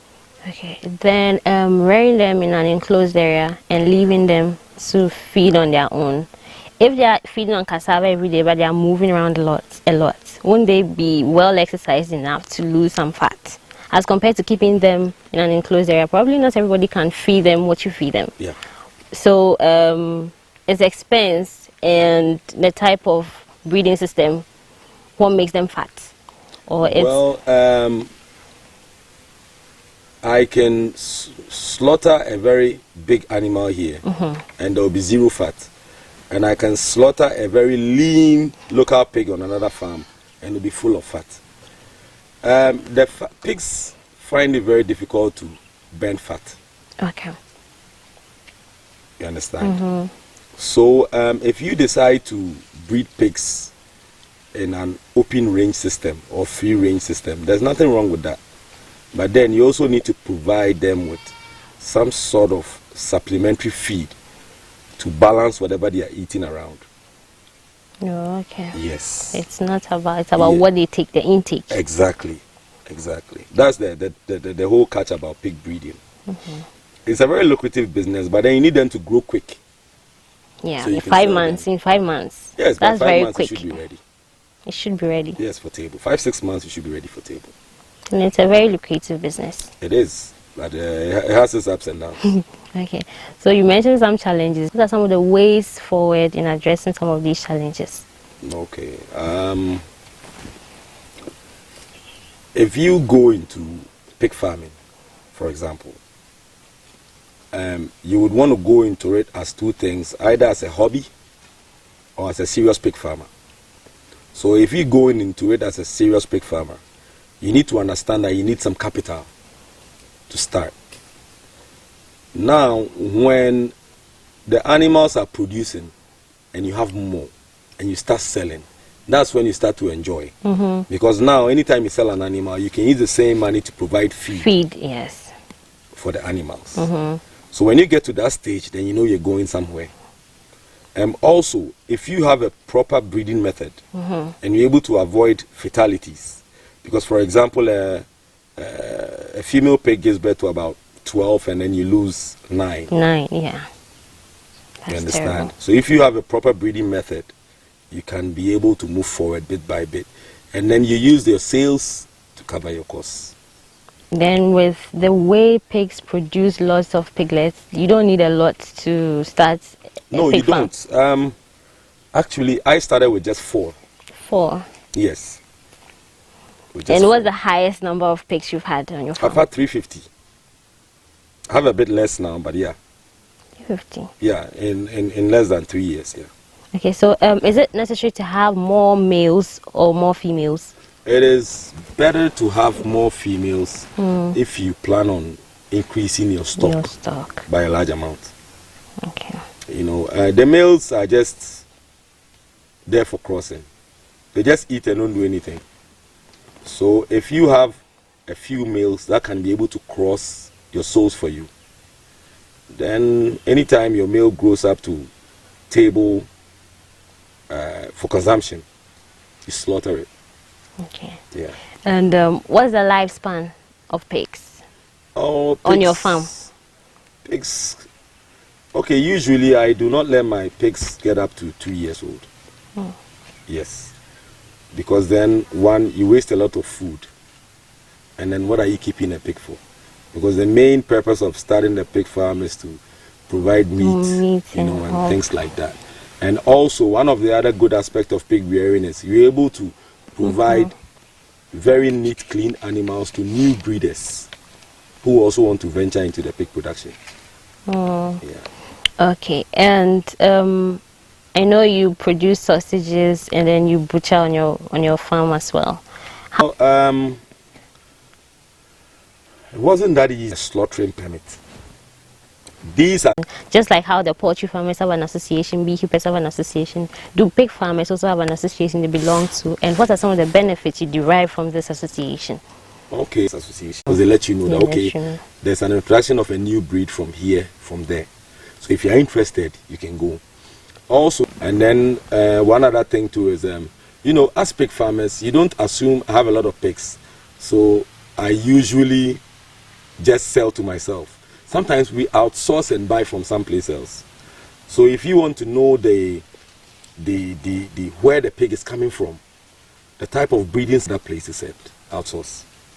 If a pig can produce about 9 piglets, why do you need to outsource?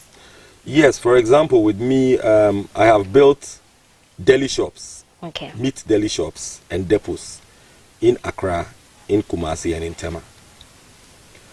I also have a restaurant, and we use a lot of pork in the restaurant.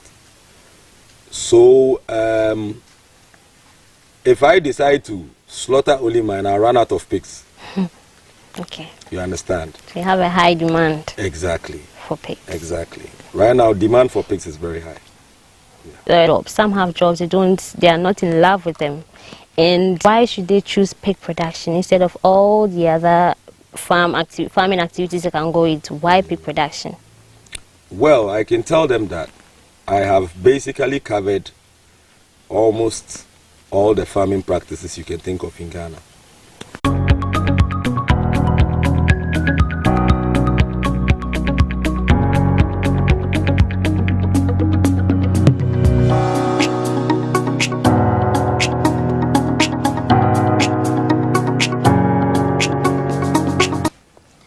Hello Africa, this is Event Update on AAU TV, the voice of higher education in Africa.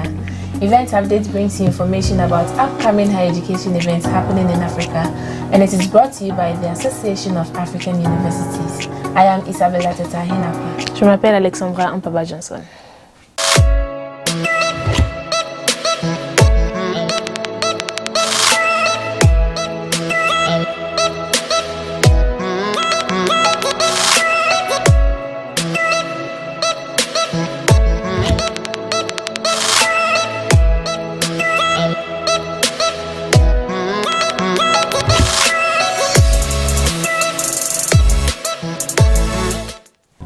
The organizing committee of the International Research Initiative Conference, IRIC, wishes to invite you to IRIC 2020, which will hold virtually on 18th to 19th November 2020.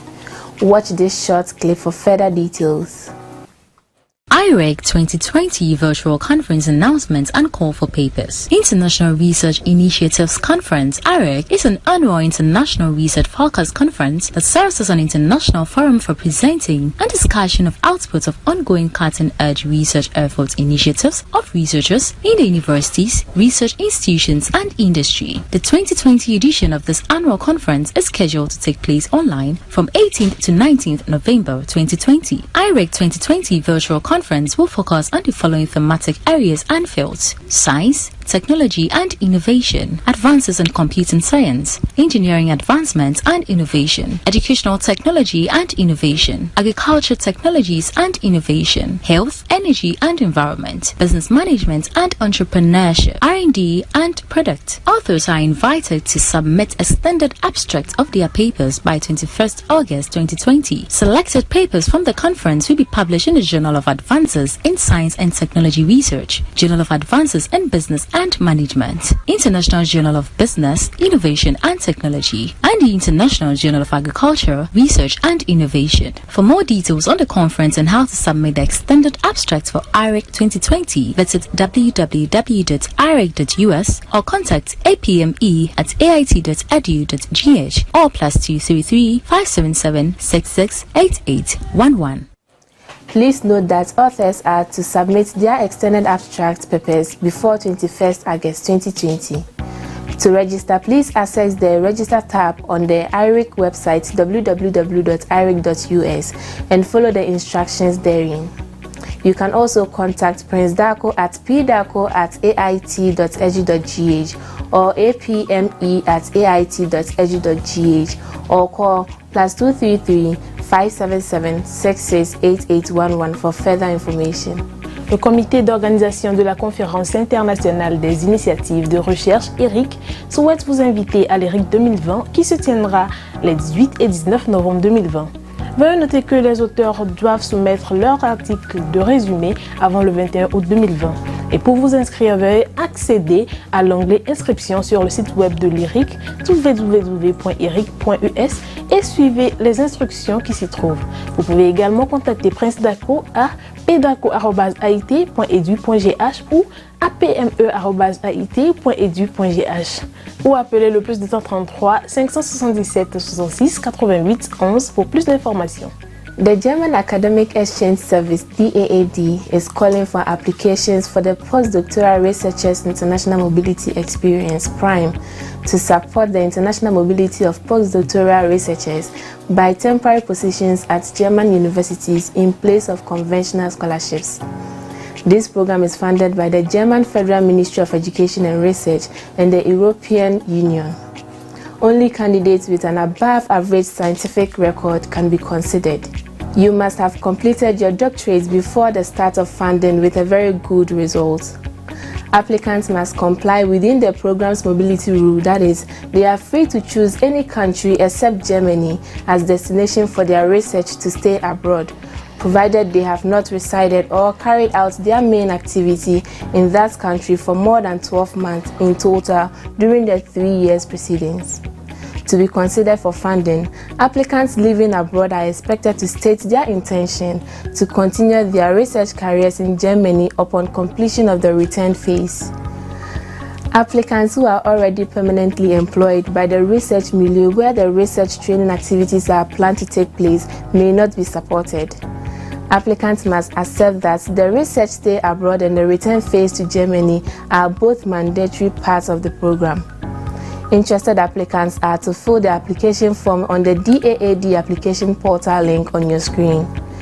A completed application form, curriculum vitae, short summary, a detailed and independently prepared research proposal coordinated with the German and foreign host, invitation letter from the German host, invitation letter from the foreign host, language certificates for the period abroad, among others, have to be uploaded to the application portal in PDF format, and the letter of recommendation has to be sent by post to the address on your screen before 31st August 2020. For more information, please email prime@daad.de or visit the link on your screen.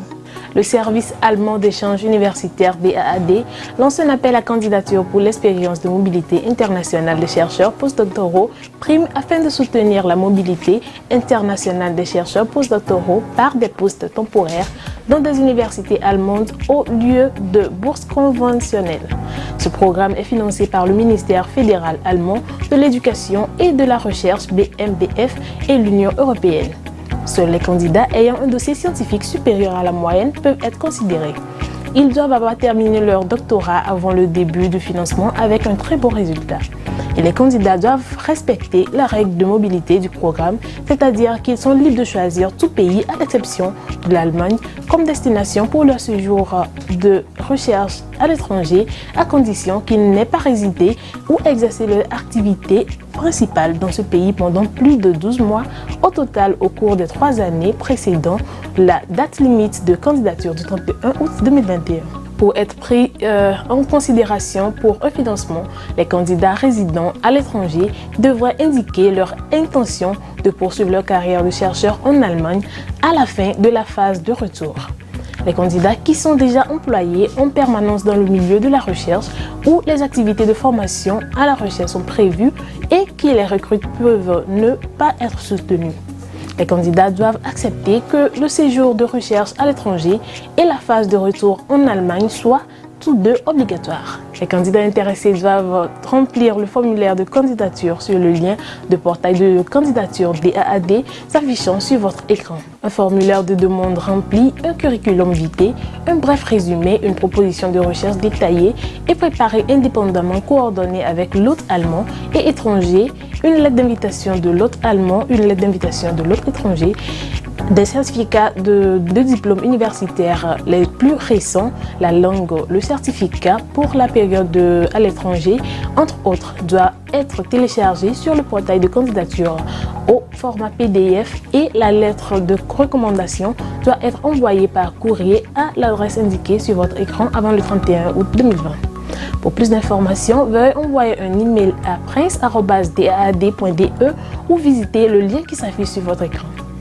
The National Agricultural Research Organization and Makerere University College of Agricultural and Environmental Sciences, NARUMAC, is pleased to invite you to the 3rd International Scientific Conference, NARUMAC 2020, to be held in Kampala, Uganda from 10th to 13th November 2020 under the theme, Innovations for Enhancing Productivity and Agro-Industrialization.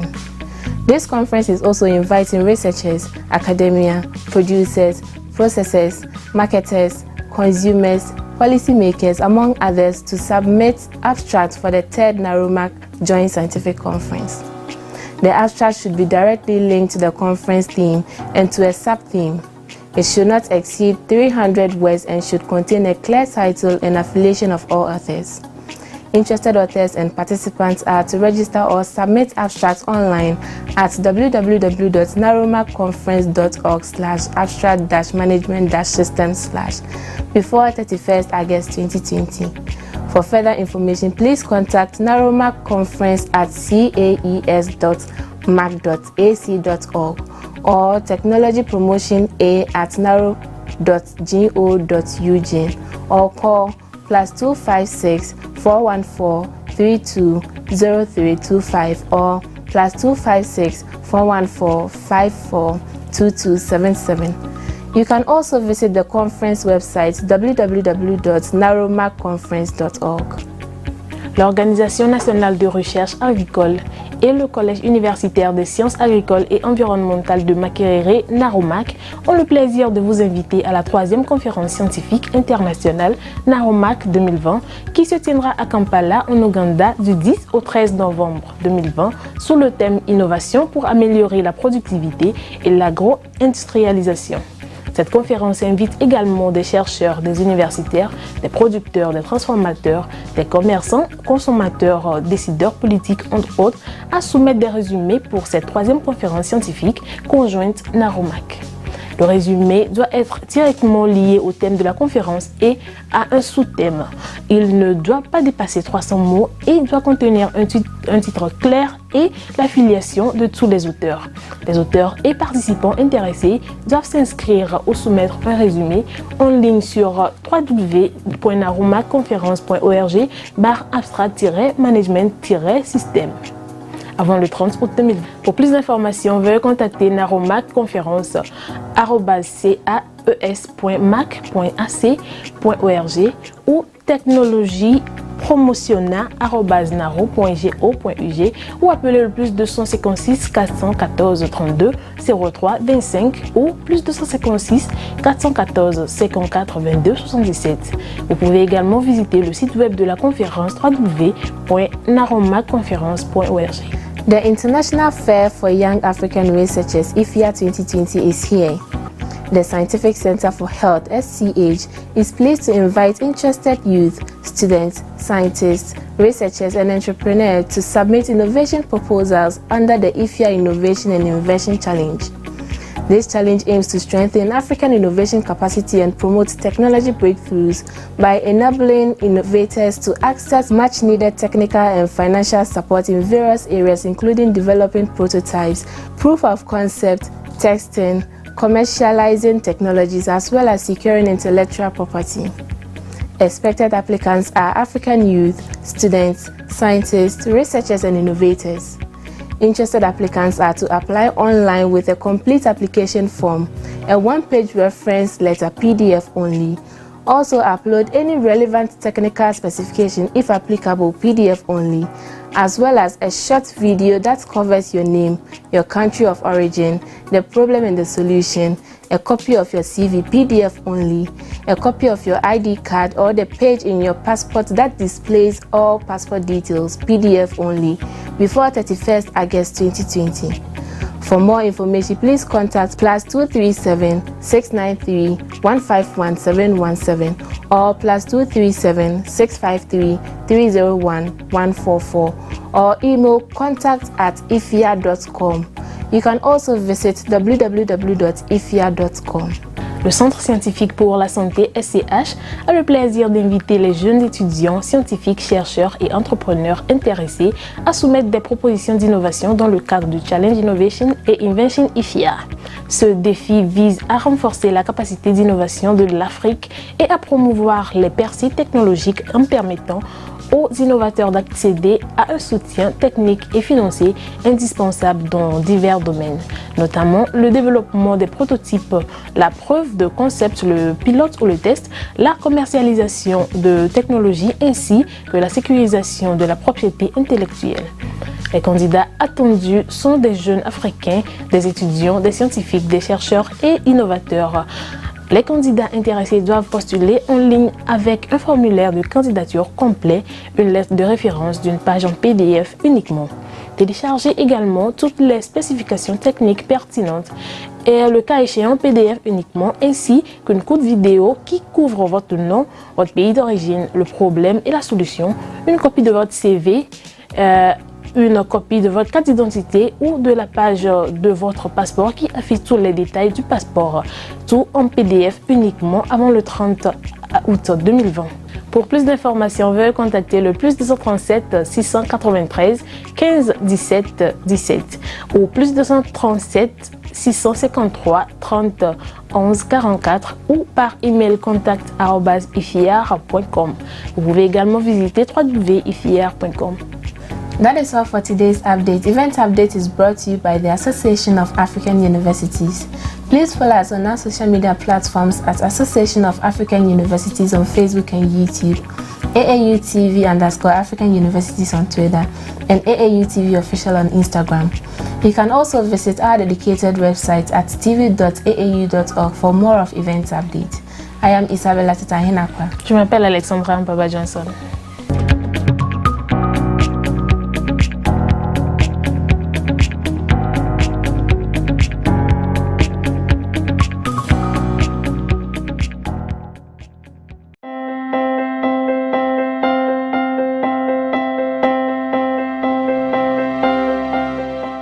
The The first edition of the African Higher Education Fair was held on May 7, 2018, at the International Institute of Water and Environment Engineering, 2IE, in Ouagadougou, Burkina Faso. L'objectif de ce salon, c'est que l'université qui était dans sa tour d'ivoire vient maintenant en ville. Et c'est une occasion pour les centres d'excellence de montrer ce qu'ils savent faire, ce qu'ils ont acquis comme résultats et expertise. Centers of excellence of the 9 West and Central African countries came to present their training and research programs to the students and professionals present for the occasion. Cette journée-là est une innovation encouragée parce que ça donne l'opportunité non seulement de nous connaître aussi, parce que cette fois-ci c'est parler de ce que fait le centre d'excellence, pas forcément des résultats du centre d'excellence, et aussi ça permet aussi de faire venir nos étudiants. Nos étudiants sont nos meilleurs ambassadeurs. The students were able to gather information that will enable them to plan the continuation of their university studies. Je trouve que c'est une bonne initiative parce que souvent certains étudiants cherchent à changer d'horizon, mais ils n'ont pas forcément l'occasion de connaître certaines universités. Bon, c'est bien pour les universités de se faire connaître, mais aussi pour les étudiants de découvrir de nouvelles universités. There are 22 African Centers of Excellence, universities, schools, research institutes. They all want the quality of African higher education to be recognized beyond its borders. Être centre d'excellence, c'est des exigences. C'est être à des standards internationaux. Être centre d'excellence, c'est avoir des formations qui soient accréditées, non seulement au niveau national, au niveau régional, mais surtout au niveau international. This excellence will allow students to easily find a job that will contribute to the development of Africa. After school, they should be able to gain employment. And how can they gain employment? If industry recognizes our programs and our products are very good, they are competent and they can deliver, getting a job will not be a problem. African Centers of Excellence develop themes related to the relevant needs of each country. Each enriches these areas of knowledge by producing competent human resources and promotes the creation of technologies that meet the challenges that Africa faces.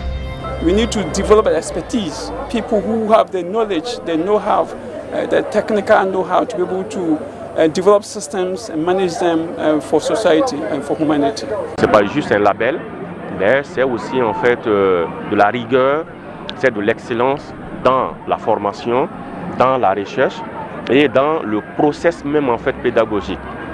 Since 2014, higher education institutions that have become centers of excellence have had their work and commitment to development recognized. In terms of what we do, we should stand out in terms of quality, and of course, in terms of staff, we need to also get the caliber of staff, competent staff to do teaching and research. The African Higher Education Fair was a first for all African Centers of Excellence. It enriches this project financed by the World Bank and managed by the Association of African Universities. Le projet, c'est un grand partenariat entre surtout les 9 gouvernements qui sont partis du projet, la Banque mondiale, et c'est géré au niveau de la région de l'Association des universités africaines qui gèrent, qui font tout le suivi, évaluation, tout le renforcement des capacités des universités.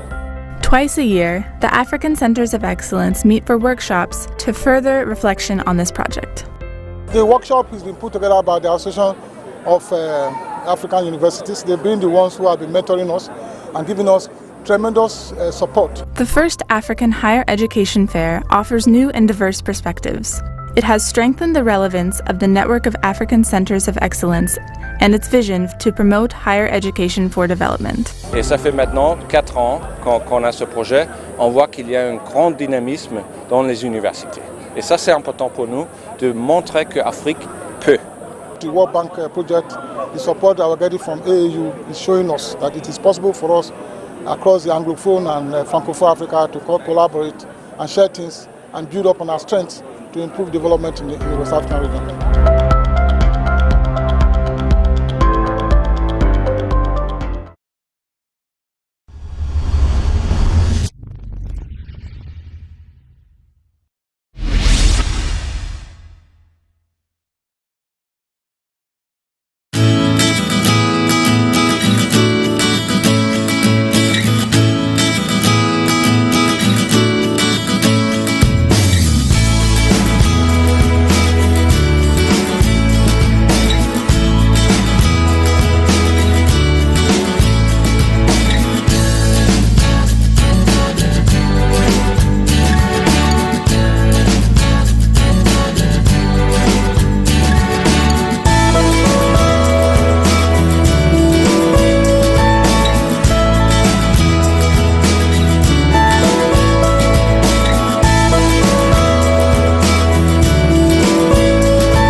Now we are here for this pedagogical training.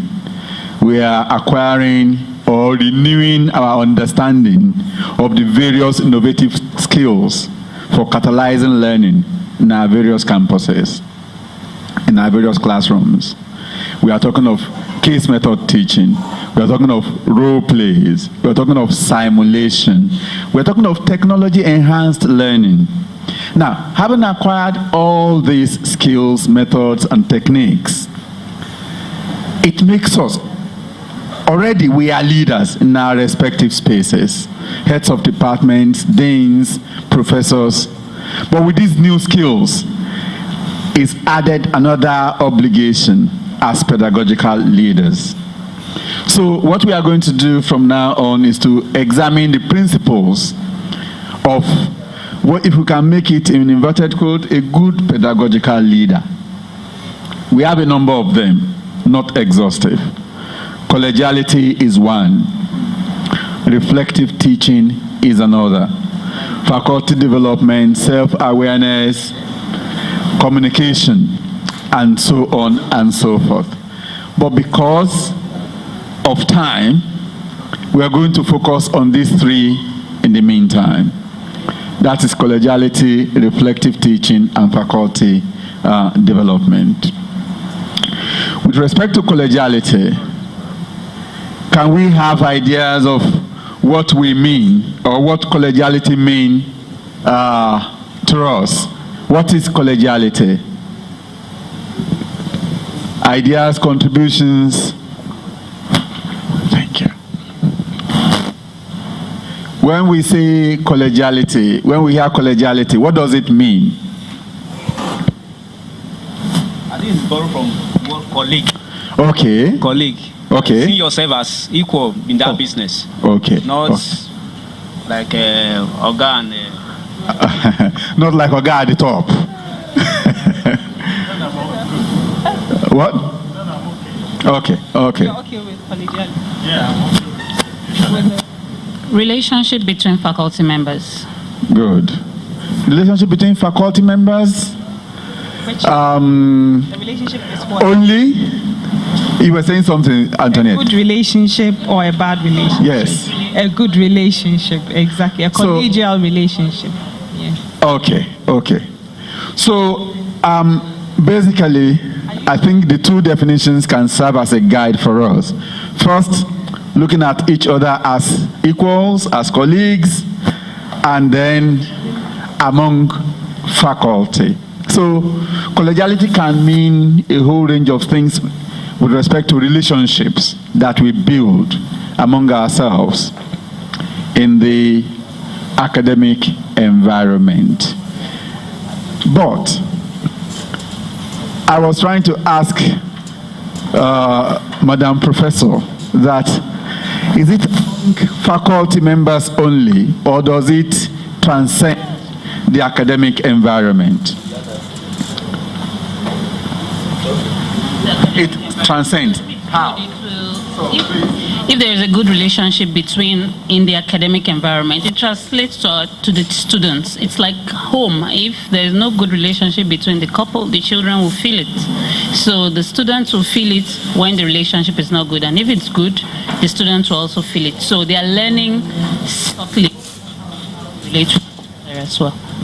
So, but the relationship among colleagues.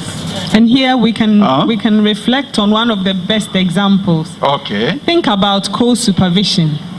When you were being supervised, master's, PhD thesis, and you had 2 or 3 supervisors, and you knew from the beginning that the supervisors don't agree. Translate it to how the student is able to deal with the supervisors. So, if the relationship is truly collegial and is positive, it will rub off on the students. So basically, collegiality can take 2 paths. There is a non-academic collegiality, which may take place outside of the campus, outside of the academic environment. But there is also the academic one. So, with respect to non-academic collegiality, it can manifest itself in the various routines and social interactions that take place outside of the campus among faculty members. We have some informal gatherings that we attend together. Can we think of that? Naming ceremonies, birthday parties, weddings. Yes. And even some religious gatherings too can bring us together outside of the campus. So, do we have respect for each other? Do we tolerate divergent opinions? Or do we impose our own opinion on others? Do we respect diversity? Gender diversity, generational diversity, and so on and so forth. Do we take responsibility? So,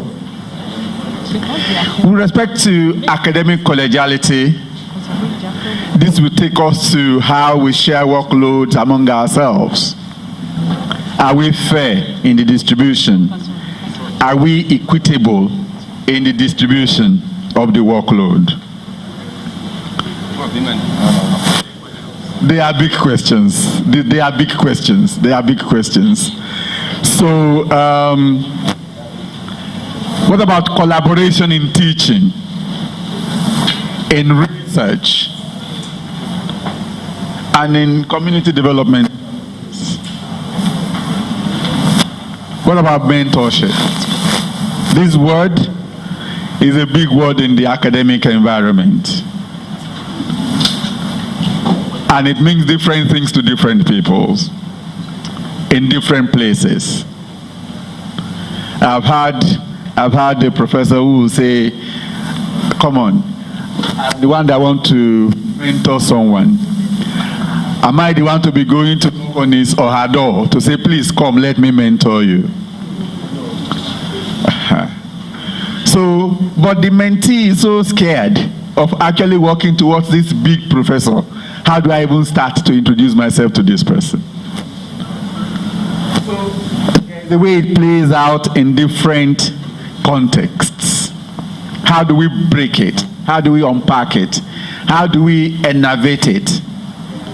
So this will take us to these questions we have put forward is to catalyze some thinking and reflection. And this thinking and reflection, we will deepen it by organizing a symposium, a brief symposium, where we have panel members helping us to understand how collegiality plays out in different contexts and across generations. So, Saidu, can we have our panel members coming out for the symposium? Our panel members will share with us their experiences of collegiality in their various faculties and campuses. What are the challenges? What are the obstacles?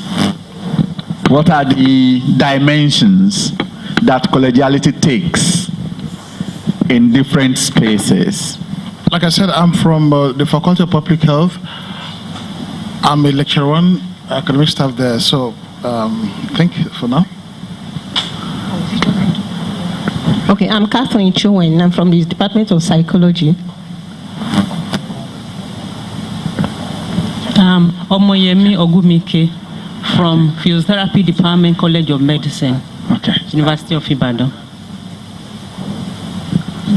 The name is Chinedon Wulia from School of Business, University of Ibadan. Okay. Thank you very much.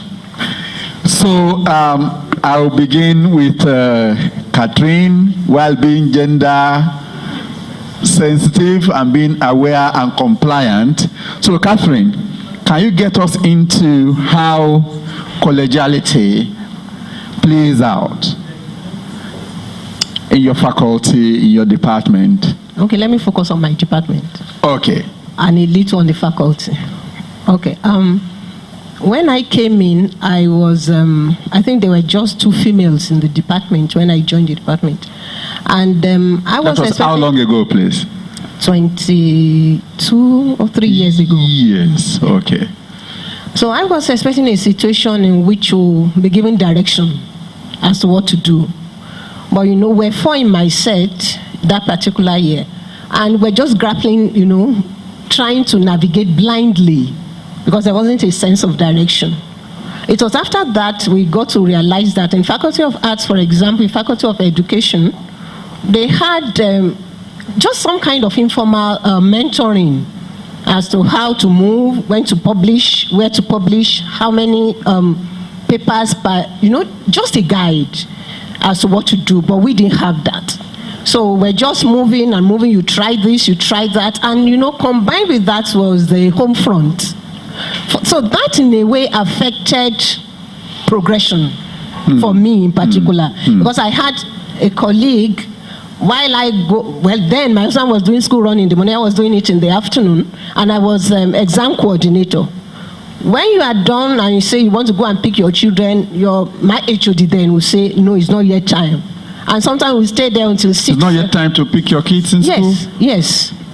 It's not yet time because departments has to finish this within this prolated period of time. We have to submit tomorrow and all that. So there was a kind of, I won't call it frustration. Was the head of department a female? A female, yeah, but then age gap, experience-wise, quite wide. Her children then were in the university and married, and mine were just coming up. But you know, for her, once you get your assignment, do it. And I had a male colleague, once it's true, he leaves. No matter what you say, he wasn't going to stay back. And then nothing was done to such a person. Anyway, yes, that was how we made it, and then gradually. But then it affected publication, you know. At a stage, they were emphasizing single authorship then. It is now that joint authorship is becoming... Yeah, so sitting down to publish once, to publish as an individual was a bit challenging. But you just have to look for a way of doing that. Meanwhile, because eventually I became my faculty representative on Faculty of Education Board. In my faculty, to get to an Excel position, we had to use about 25 papers. And they had less in Faculty of Arts and Faculty of Education within the same university. So these issues are, they are I don't know. Thank you, Catherine. Thank you, Catherine. You can go on and on and on. And you know, from Catherine's, intervention, you can see a lot of things coming out. You can see generational gap in collegiality. You can see issues of promotion came up, of course. A lot of issues already mentioned. So I will hand over the mic to Omoyenmi first, then we will hear from our male colleagues too. Thank you very much, Fatai. Really, I came into the University of Ibadan some 11 years ago, though I was working outside the city. I was working at the Olabisi Onabanjo University for some years before coming into I actually faced my career one way or the other. So by the time I finished my PhD program, then I entered into the University of Ibadan. In a way, I think I had something I would say experience, a better experience. Yes, because when I finished my career, so because of certain things I perceived in the department where I was initially, as in where I finished my first 2 degrees, then I noticed that it was not really that conducive or so accommodative. Then I decided to go back all the way and came to a new department, not a real total faculty. Then by the time I was able to finish, I had a very good mentoring, and the person that mentored me was very motherly. In fact, each time she was always asking, what are you doing? How are your papers? In fact, yesterday right here, I received her text message asking me, have you heard anything about the papers you put down, you know, that as in the next step. So, very hardworking individual, and she a male or a female? A female, and she was always ready to push you ahead. So I really had a very good mentoring, and I try as much as possible to also do it to my young colleagues. In fact, in the department they call me Mama, even though I don't think I look so mama-ish. So I try as much as possible to impart what I had gained onto others. Though I've had a very serious work schedule. At a time, undergrad coordinator in departments, now PG coordinator. This will be my 7th year of being the PG coordinator in my department, and from time to time, acting dean. So it's been, but I've been trying to. So we have two contrasting experiences. First, for Catherine, at the beginning it was tough, it was difficult. She had to be groping in the dark for what the direction should be, and frankly speaking, when Catherine was talking about picking her kids from school, and her, should I use the word boss or the head of department, was not sensitive to that part. In my mind, I was thinking the head of department would be a man. But that it was a woman, for me, was actually a surprise. But the point is that Omoyemi then has a different experience where she had support at the beginning, and that helped. How does it look like IO when you join, and then connecting that with the discourse on collegiality? Thank you so much. I want to say I share the same experience with Omoyemi, because when we came in, about 3 of us that joined the department then. Unfortunately, we don't have undergraduates in my department. We have master's program and PhD program. So, what department is that? That health promotion and education. Okay. So, when we came in, we had these professors who had the experience, and they are well connected. They have programs on them. So one way or the other, they will bring you up. They call you. Are you interested in this program? If you want to. So one by one, they will call you. There is one of them that used to be fatherly. During my PhD, I joined the department without a PhD. So along the line, I got my PhD. Almost on a daily basis, it will come. How far with the program? It will sit down with you and tell you things of what to do. That was the day I nearly cried, because when I remember my father and the way he used to react to me, that's the picture I got from him. So all along, he will tell you, this is what you do, this is what you do. And about 3 of them like that, they will tell you, for your analysis for chapter 4, this is how you're going to do it. At a point, I had about 4 versions of chapter 4. Sometimes I will be having my bath, idea will come based on the previous discussion in the bathroom. The moment I get out, I'll change the whole. So, but all IO, what about questions of load sharing, collaborative research? How does it? Yes. What was your experience? For load sharing, sometimes you, the juniors, are the one who will bear much of the burden. You teach together, but for marking and for some other things, it is you. For research, collaborative research, they involve you from the conception, the planning, the implementation, evaluation, even to paper writing. And the make room, we concluded one just April, a 3 years project.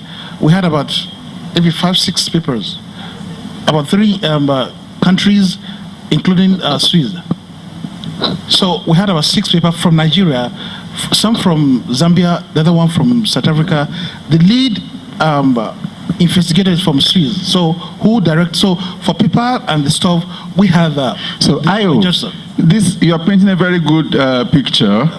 How about when money is involved in collaborative research? How does it? Well, it depends on individual again. There is one, it doesn't care. Whatever is in the budget is what is given to you. Okay. And there's some other, they want to squeeze everything out. Just take this one, money this one. Okay. You don't have to complain. Okay. So let's hear from the last panelist. Yes. Well, okay, it's from the School of Business. Okay, that is interesting. So. Well, I don't know if I'll be a perfect example considering the kind of picture you are trying to paint. Because as a School of Business, one thing that is professionalism. I was in the private sector for about 14 years before switching over to that place. I started with the School of Business. The first director was a female. Excellent rapport, excellent work condition. We were there in the work together. We were there in the sharing of money together. And then for we over there, when you are giving workload, we don't see it as a burden. It's empowerment. You understand? Because there is reward. Because there's a reward for it. Okay. You understand? And then it's not a case of title, because it's about what you know, your competency. You understand? And then when a new director came in, being a male from a department like economics, people told me all sorts of things, blah blah, this will happen, this will happen. So the man came down, heard my story, let us work together, and it's been the same thing. We share the work together, we share the money together. You understand? And it's been sweet. It's been sweet for us. He guides. So this collegiality, how does it play out when it comes to promotion, when it comes to career advancement? Believe me, sir. Like I told you, sir, in the School of Business, sir. Okay, let me give you a scenario, sir. We just finished conducting Viva for our students, and my director was not there on this particular occasion. He left, and there were some very two senior lecturers who were there, and I turned down 2 people's work. And this person, who are you to turn down? You mean if an external is a professor and he comes, you will do this? I said, my director has handed over this. I am the coordinator. As he is, so am I. I will not compromise. Wow. And so it was a bit of a tussle. They called him. He just kept quiet. He just said, "Don't worry, I understand." And when he came back, he said, "Look, don't mind them. Don't mind what they tell you. Just do the over work. Here. It's not the case of title. It's the case of what you can do, what you do, and what you can do." Right. And that has kept me going as an individual in the School of Business. Okay. Thank you. Thank you very much. So now we will want to turn on to the audience. You've heard our panel members, and what we are discussing is the issue of collegiality in the various contexts. We heard from the sciences, we heard from the business school. What contribution do you have to make to this conversation? Thank you. Mine is not a contribution, so to say, but I still want to put a question. Okay. You said something similar, but it appears they all dodged that question. Okay. Well, it was good that some of you had fine, wonderful experience, with your colleagues in the department. But what happens when we talk about, you said something about career, like publishing together. What are your experiences when it comes to working together in terms of publication? How do you deal with competition? How do you handle undue envy? Yeah, that's issues like this. Could you please share a bit about that? Thank you very much. I envy Prof and our sister when they were talking about the glowing experiences. Thank you, sir. Thank you. I think it is departmental. From what I've seen today, it depends on your department. In my own department, it is the opposite. The opposite of what? Of all these rosy things they are. Okay. In fact, my MSc, I spent 4 years on it. I had finished the first 2 years, but one of the results was delayed deliberately for another 3 other semesters. There was no mentoring, nobody to tell you what to do, what not to do, and we were, like he said, groping in the dark. Until I had somebody, a professor. He wasn't a professor then. He said, if your department will not benefit you, go and seek help outside. So I went to biochemistry, I went to physiology, and then went to UCH, chemical pathology. And by the time I worked with just 3 about the professors, I had about 23 papers. I was publishing, but all those papers did not emanate from people in my own department. So I think it may depend on the department. Some of these people, like my sister, they are lucky they were in a place where they had loving people to mentor. Some of us were not lucky. We did not have such grace. But Prof, before I move away from you, yes. Now by the grace of God, you are able to cross those hurdles, yes. and now you are at the top. Yes. What are you doing? Mentoring. What are you doing to those who are coming from here? here? You can ask those who are there now. We are, at least within the first few years now. I was the first PhD there. There was no PhD. That was the only department that had no PhD in this university. As at 2005, anatomy department. Thereafter, as soon as I had the PhD, we started. Now we have 5 PhDs, and at least in this year alone, we have put up 2 people, and they have become senior lecturer, and one is going to become a reader very soon. So we are not going to pay them. We are not paying them back with what they did to us. The people who are coming are coming. Let's clap for Prof. Prof. Thank you, Prof. Thank you. Okay. So, okay.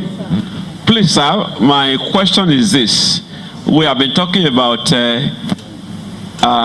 someone that mentors and a mentee. What happens when the mentee refuses to be mentored? That's my question. That's a very valid question. It's an important question. It's a very important question. I think we'll come back to the panel. You have the opportunity to contribute. I think central to this conversation is the question of mentorship. If Catherine had been mentored appropriately from the beginning, and she was not left to her own devices, she didn't have to grope in the dark. From day one, she hit the ground and she was running with the support of those who were before her. Probably she would have grown faster and become more grateful to them. But we have many people who have similar experiences with Catherine's all over. So what are we all doing to improve collegiality in our various spaces? So I'll pass on the mic to the panel so that he can respond to some of these issues while we draw the curtain on this section. All right, thank you so much. About mentoring, in my department, it's been established that one way or the other, you see a faculty member who is interested in you. About competition, we have different units. I'm into child and adolescent health, I'm into health communication and bioethics. So how do you find someone again in that field? So issue of competition, maybe I'm trying to get this paper. As a matter of fact, I go out of my department, health policy for instance, we collaborate together, people from nursing and from other departments. So but sorry, IO, you know you are in a particular area. Yes. When you are going to the top, competition is about space, about vacancies. You still have to compete with people who are not from your own subfield. Okay. So competition is still there. Okay. Anyway, we can move on to Catherine and then we move on to others. Like I said, when we're coming up, when it became, I think when I was about to get to lecturer 1 or senior lecturer, we realized that the issue of joint authorship was coming up. So we decided that 1, you write an area, then 4 of us will contribute. Is that how to put it now? I do one, I include your name, you do yours, include mine, like that. So yes. Sorry? No. I carry out my research. You also carry out yours. You also carry out yours. 4 people. And then in your own, you include this other person's name because part of the easy analysis, we have somebody that handled analysis. That was competent. That was his area of competence. So he did that. If you have to look into literature review, you do that. So for each of the papers, that was the contribution. Because at the end of the day, you are going to write your percentage contribution. Now it got to a stage 2 people didn't do. And they still included their name. How do I say it now? They still included, we included their names in our own paper and they didn't include ours. Yes, it was a serious issue. That's free riding. Maybe. And then, my promotion, for example, was affected. How? My last promotion was in 2006. Until it was taken finally in 2004. Last year, backdated to 2014. Yes. It got to a state that if you ask about my issue in the Faculty of Social Sciences, at least 5 people will be able to tell you. It got to a stage in my department. Call for application, I presented once, second time, third time, fourth time, it wasn't taken. In fact, the first time after I presented it to the HOD, she said, "What's that?" I said, my application. He said, no. I said, well, he said, you cannot go. Yes, quote me, I can say it anywhere. You cannot go. I said, what happened? She said, when are you applying for? Then it was 2009. I said 2009. I said, take it to 2010. And I said, no, I'm not going to do this. So I applied and dropped it and I left. That was the genesis. First time, not taken. Second time, not taken. Third time, not taken. Fourth time, not taken. Until I wrote to the faculty board. It was at that point, yes, A&P faculty at that level. I had to write, yes. It was that time it was turned back to the department, and time was going. Along the line, my colleagues were just moving and moving. But you know what God did subsequently? By the time my promotion eventually came and it was backdated to 14 instead of 12, now my name has gone up there. Initially, it went down the ladder. When I want to sign is it returns we call it? I see my name at the final end. Meanwhile, my colleagues had moved. Now, see, the competition is there. While you have some people support you to move, you have some people collaborating with other people to pull you down. So the issues are different. When it comes to mentorship, finally, now I didn't have that. But what I've done now, in fact, in the faculty, I also speak to some, especially women, because the issues are more than what you go through, yes, in the faculty. So what I do is, for example, UI Acada platform. You have call for papers, conferences, and all that. So I just have them on my WhatsApp, what do you call it? Group. And I forward to them. If I have conference, there's one we are going together now in November, I forward. But I call you. This was my experience. I want you to go through it this way, not this way. If you are ready, we'll work together. If you are not ready, also well and good. So when somebody says those who are not, who refuses mentoring or something like that, I tell you, if you are not ready, I leave you. Pick on another person, and that's what I've been doing. Thank you. Thank you, Catherine. Thank you, Catherine. That's an experience. Please. Yes. Well, I don't really know. Very briefly, 1 minute. Yes. What I want to say concerning issue of envy or competition is that we're all humans. But what I believe in, you already exceeded the time. And what has helped me over the years is I do my work. Whatever has to be done has to be done. And we already know that in the academia, you either publish or you perish. And the University of Ibadan is even another story. Because there's this issue about a percentage authorship. So we found that a number of us, we find it difficult to collaborate because we want to have 100% or 80%. But interestingly enough, there is one of my colleagues that we have been working together and it has helped us. So we do a lot of work and we just continue. And we give ourselves, like deadline for this month. We're going to have about maybe 4 papers, but at least we bring out 2 or 1. Okay. So we keep on working. Thank you. And that has really helped us. Thank you. So finally, business school.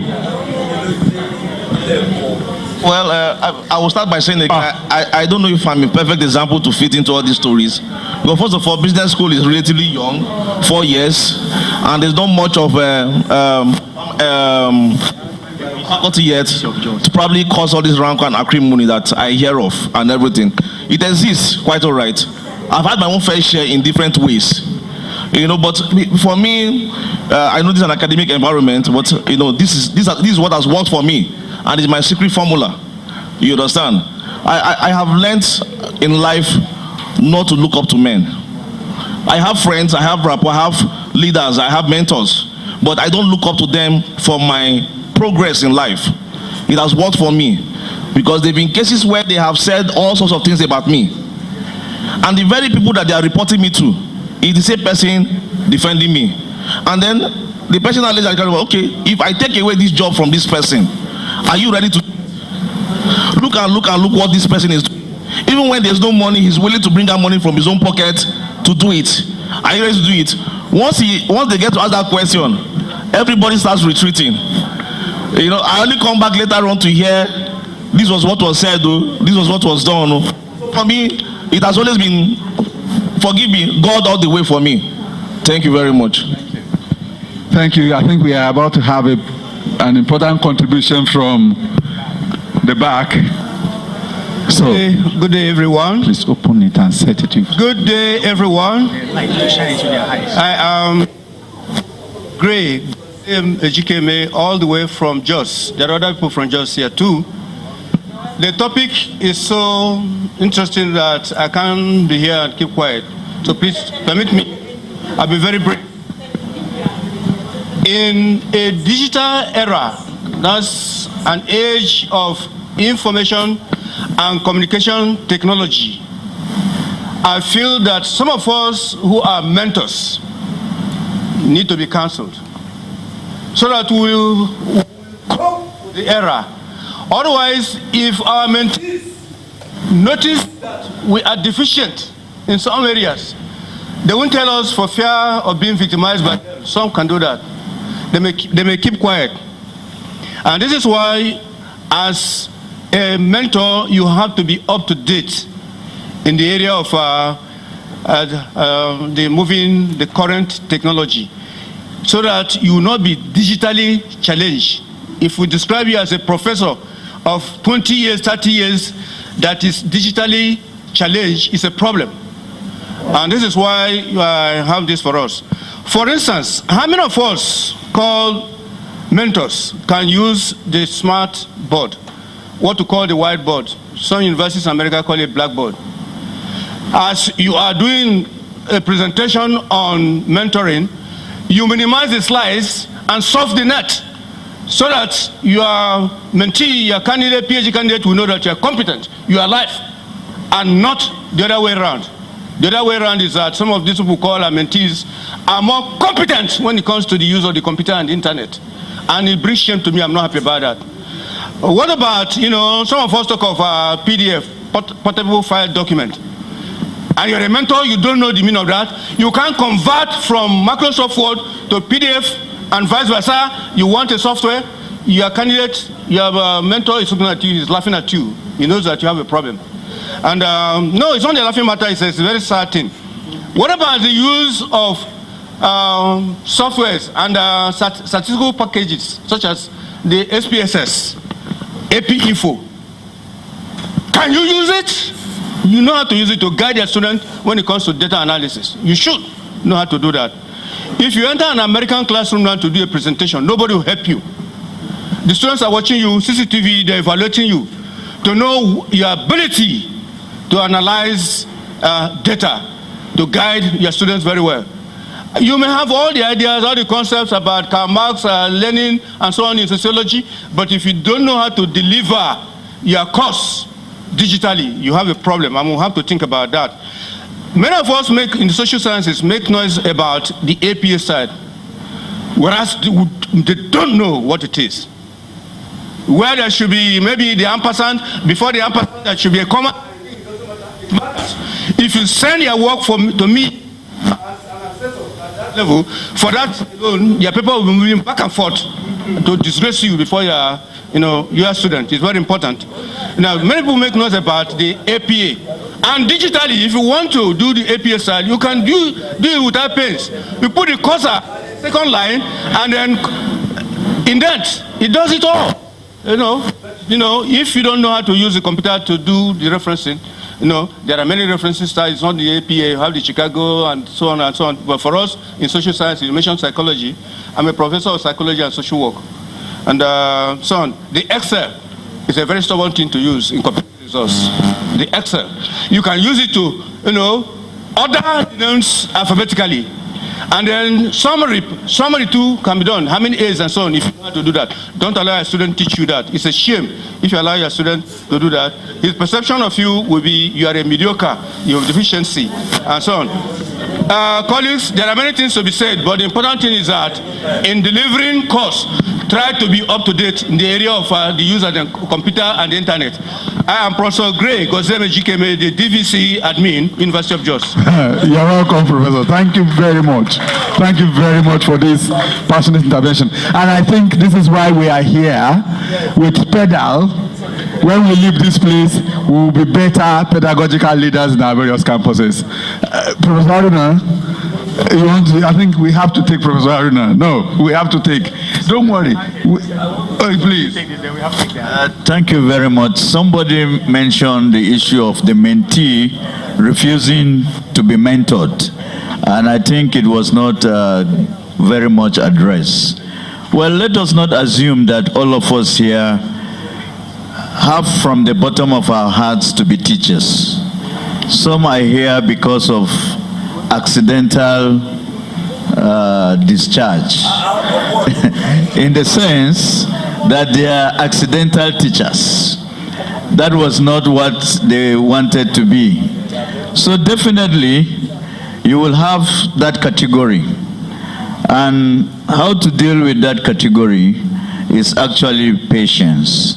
You have to be patient. As Fatai mentioned initially, do I have to go and knock on his door and then ask him to do certain things because his mentor? You